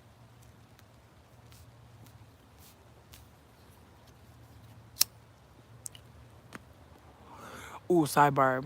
Also for people who are neurodivergent and struggle with what to make for food, like one thing that I made recently that was so good and so filling and nourishing, I put some pita in the oven on like 250 with a little bit of garlic and olive oil. And then I put it in the oven. And while that was cooking, there's this brand called A Dozen Cousins. They make like ethnic protein options that are like vegetarian. And so they have like Creole red beans. I really like them. They're really tasty. But they also have these Trinidadian curry chickpeas, which are really good too. And so I took the Trinidadian curry chickpeas and I took some kale and some onion and some tomato and I cooked those down. And then I threw the chickpeas in with some water and I cooked that down a little bit till it got a little thicker. And then I made a salad with cucumber, onions, tomato, some kale, and then I took like 2 avocados and some olive oil, some black pepper, some some salt, and then I just like mixed it up. And so the salad didn't have any dressing, but it was coated in like this avocado oily, herby thing that was like pretty tasty. And like the way I was eating it was I was using the pita to like hold like the chickpeas and the salad, and I was making like these like little wraps. They were so fucking good. And I remember me and my friend were sitting there like, yo, I'm like full, but I don't feel like I'm gonna throw up. Like I don't feel like, ugh, I'm sick. I feel like I'm full and I feel satisfied. I feel nourished. And that was a really good feeling. Like I don't eat enough chickpeas. But I just wanted to put that out there that like chickpeas and like a nice curry sauce with a salad and some pita, like bitch, that shit is good as fuck. And I just like to eat like as fresh as possible if I can. Um, don't get me wrong, bitch. I still like a chicken nugget and some fucking takeout. Like I love delivery food. Don't get me wrong, but I'm poor as fuck right now, so I'm really having to like figure it the fuck out. Cause for me, my neurodivergence manifests like me ordering some Indian food and eating that. I'll order some takeout, and for me that's like 24 hours worth of food. So if I order some takeout at like noon, I don't need to get no food or figure anything else out until noon the next day. Cause I'm gonna eat that shit for lunch, then I'm gonna eat that shit for dinner, then I'm gonna sleep in, and I'm gonna wake up at noon. Bitch, I know that sounds crazy, but I feel like I really do plan my life around fucking activity, but also like hunger, but also my creature comforts. And I feel like that's what I was talking about earlier. Like I've been losing weight not intentionally, but because I can't afford to eat all the calories I want to eat. What up, y'all? But at the same time, there's a part of me that's kind of terrified of losing weight and just how people treat you when you're smaller. Like, I really am tired. Like, I don't hate being a fat person, but I do hate fat phobia. And losing weight isn't fighting fat phobia. In fact, I feel like that's why I feel conflicted because it's like, damn, if I lose weight, I'm losing my proximity to fatness in a particular way. And it's like I used to wear like a size 30, 32, and like now I'm down to like 22. And it's like crazy because it's been like a year. It's been a year and I've lost like at least 5 dress sizes.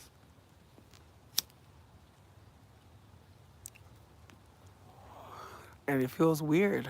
Like my body doesn't feel the same. I feel softer. Like I feel like my fat used to feel really like hard and like proportion. And like now I got some booty meat. I'm not gonna lie, like losing weight has been weird because I feel like my butt is like getting like, I don't know, it's like not getting bigger but it's getting like more defined. It's like being fatter. Like my booty had like no definition, but somehow losing weight I have ass. Do that make sense? Does that add up? Has anyone ever lost weight and got booty? Because that's fucked up. Not my fat wasn't aligning for me to have a butt. Baby, we're only here for Palestine. Let's lift it up.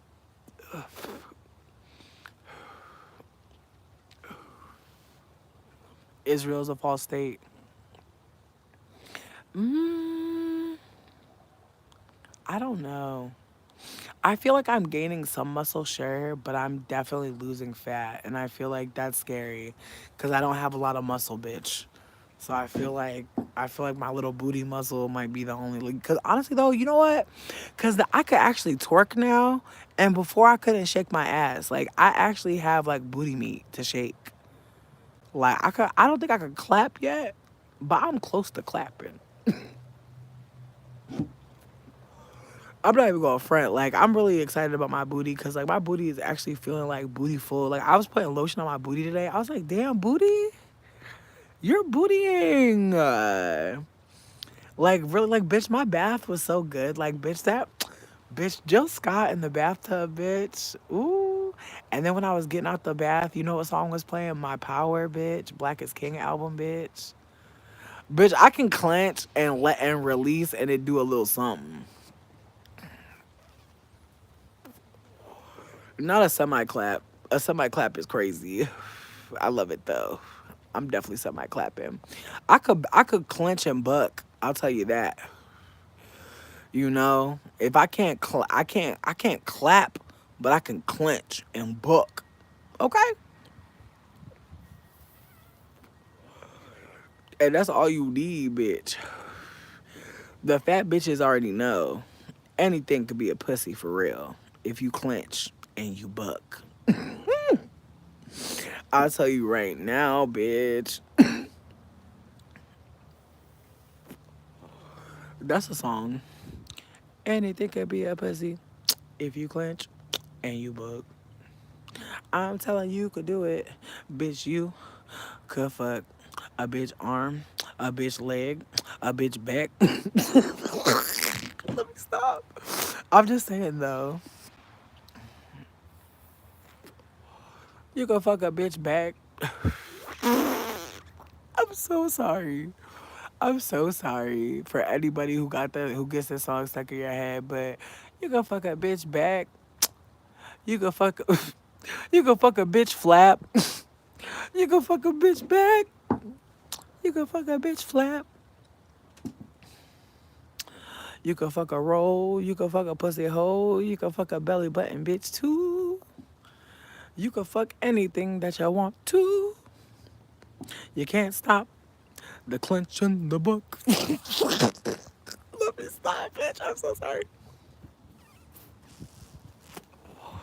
I am a true fool, but we having fun, bitch.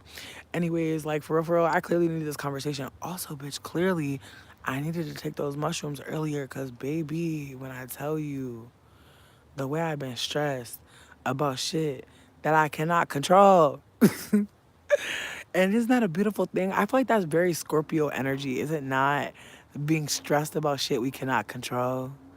Like, sweetie, let it go.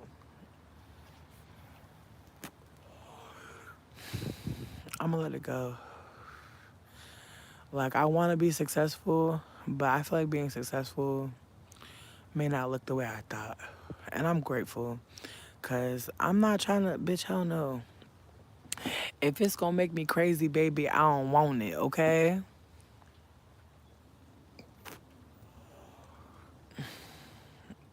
Real talk. I'm just so grateful to be here, you guys. Whew. Cause again, like it's very, very, very easy. Cause the master's tools, the master is masterful, bitch. Sonia Sanchez said it, and you gotta remember that. White supremacy gonna make you think it's time to die, way before it ever allows you to conceive or perceive that it's time to live. So just think about that, okay? It's gonna make sense that you should just be gone, especially if you're not white. It's gonna make sense, fucked upedly, in this white supremacist world that you shouldn't be here. That what you're going through, your pain, is so personal and so for you to experience. It's not. And the more you start to know that, the more you start to know that you don't deserve this shit, I'm gonna beat their ass with you, bitch. That's all it takes is for us to connect together and beat their ass collectively. I just need you to know that. If you don't take nothing away from this, take this away. Okay? When you're ready to start beating the ass of the colonizer, I'm gonna stand with you. And there's other people that want to stand with you as well. you will never be alone when you want to beat the when you want to beat the colonizer ass. You will have friends. You will have connections. Just know that, like, free Palestine, but also free black people everywhere. Because that's what we're talking about. Whenever any land is being colonized, whenever anyone has to be free, whenever we have to tell you that lives matter, we're talking about anti blackness. People forget that there are black Palestinians every day. People will say free Palestine, and I don't know if they would say that if they knew how many black people lived in Palestine. I don't know how many people understand that Palestine being unfree is because of how many black people live there.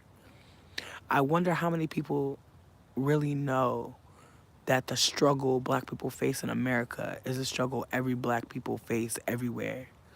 And it's called different shit to confuse all black people about what the fuck they're experiencing and to also gaslight everybody else on top of gaslighting black people into thinking that's not what's really happening. And I'm not wise. I'm just listening to black people suffering different places. And I'm not special for that. I think it takes a lot of motherfucking time and energy to listen to grief and trauma. It does. And some of y'all are practicing it all the time when you listen to me talk. And some of y'all have your own grief and your trauma that you hold. And maybe you express it in art. But it's important to talk about it. The more we talk about trauma, the more we make it real what we're experiencing. Because, yo, one thing that really fucked me up today was that we be wanting, like, we want to live, like, in this post-colonial utopia, right? We want to. We want to live in a world where everybody equal. And I think that what's going to be hard for us to hold is that some of us are not being treated that way and have never been treated that way. And so the road to equality includes equity. We're not all equal. We wouldn't tell somebody without legs that one day they're going to have to walk and figure it out. We're not going to say that, right? That would be weird. We would never tell somebody black one day you're going to assimilate enough and white people going to respect you. That'd be weird, right? That somebody would have to change to be liberated. That don't make sense.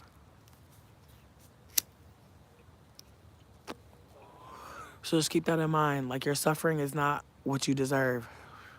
But we do need to hear from you so that we can all heal, you included. And the more you sit with your pain and think that it's just about you and not about the collective, the more that you forget that you're abandoning the collective. You're abandoning yourself.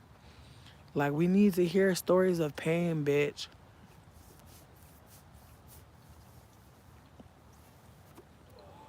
We do. I know some people don't want to hear sad stories, but some of us got them.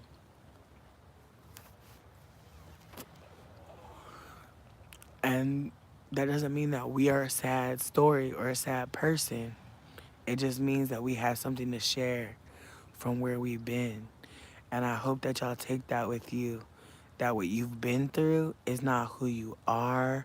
What you've experienced is not all you're going to experience.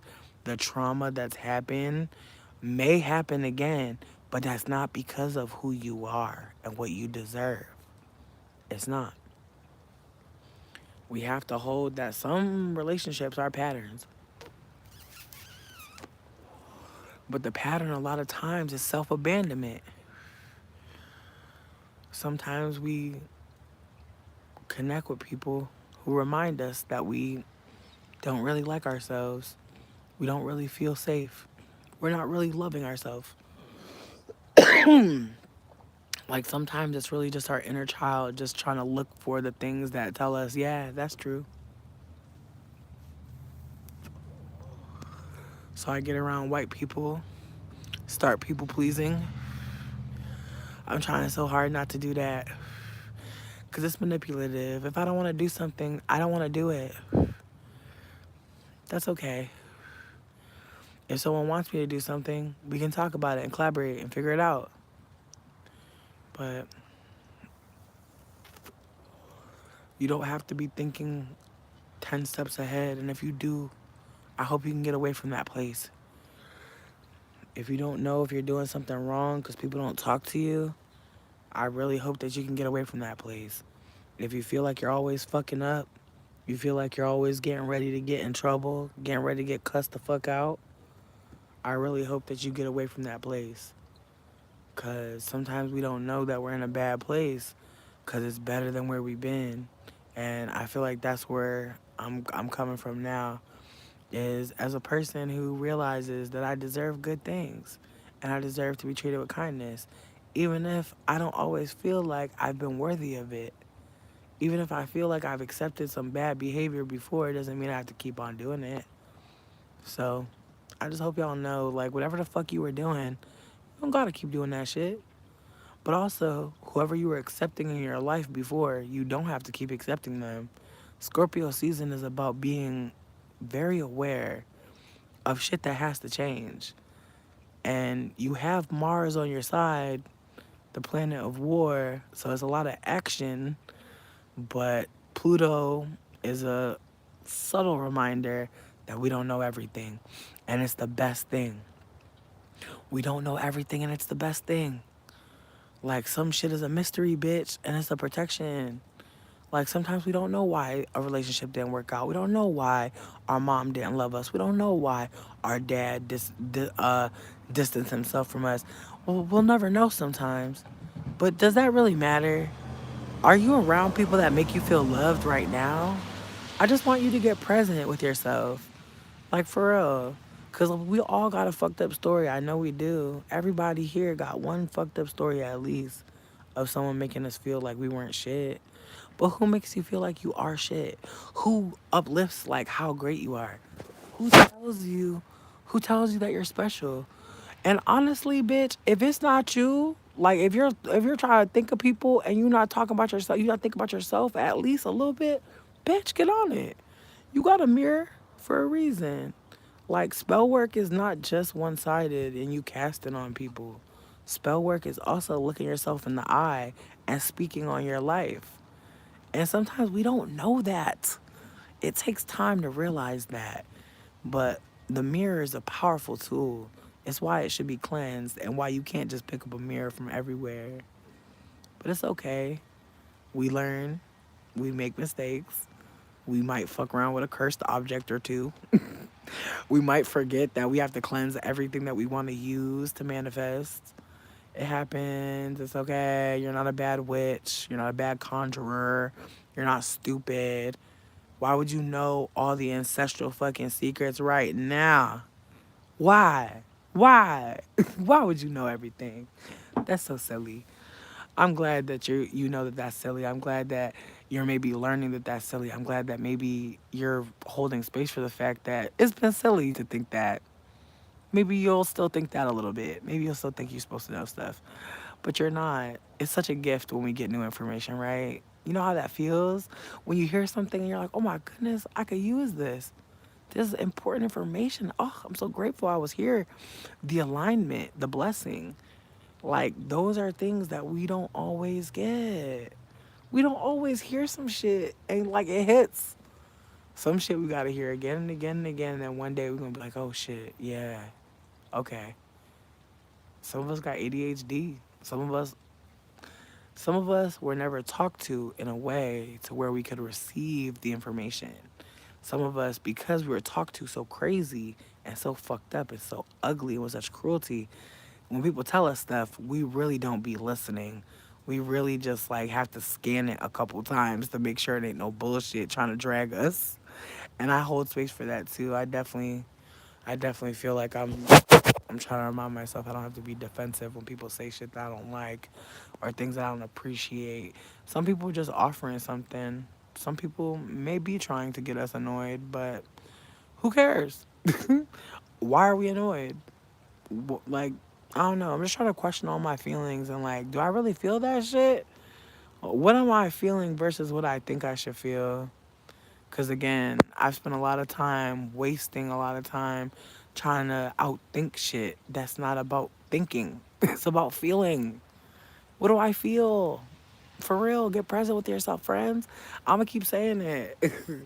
I'm gonna be that annoying elder that asks you, like, are you with yourself right now? Because, babe, when you're not, you will really try to be with other people and fuck around and realize you should have just been with yourself.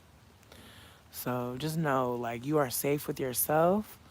When you talk to yourself in the mirror, I hope you say nice things. I really do. Because that's where trust starts. Can you trust yourself? Do you trust you? Do you be saying nice things? Do you be saying loving things, empathetic things? I wasn't always saying nice things to myself. Even sometimes I'll have to stop myself and be like, yo, why are you talking so crazy to yourself? Like, what's the point of this? You have to protect yourself from yourself sometimes, friends, because the shit we've been growing up with or been told is bullshit to make you feel inferior. So you do what? Look to other people to know what to do. That's part of white supremacy. You know what the fuck you need. You know what your needs are. And if you don't, sit with it. For real. Because sometimes we really don't know what the fuck our needs are. Sometimes our shit is so fucking like dysregulated and we're so caught up trying to be perfect or trying to be better and we miss out on that. We miss out on asking ourselves what we really fucking need. But I know right now what I really need is to eat a slice of pie and lay in the bed that I've been so graciously offered to lay upon. And I'm gonna also let this little cat in because I know that she's enjoying herself, but I have a feeling she really wants to come inside. Noodles, come on. We going inside. I'm done smoking, bitch. Oh, she ready. I love it. Thank y'all again for spending time with me and for just spending time talking. I really appreciated it. I really needed it. I hope y'all have a good night.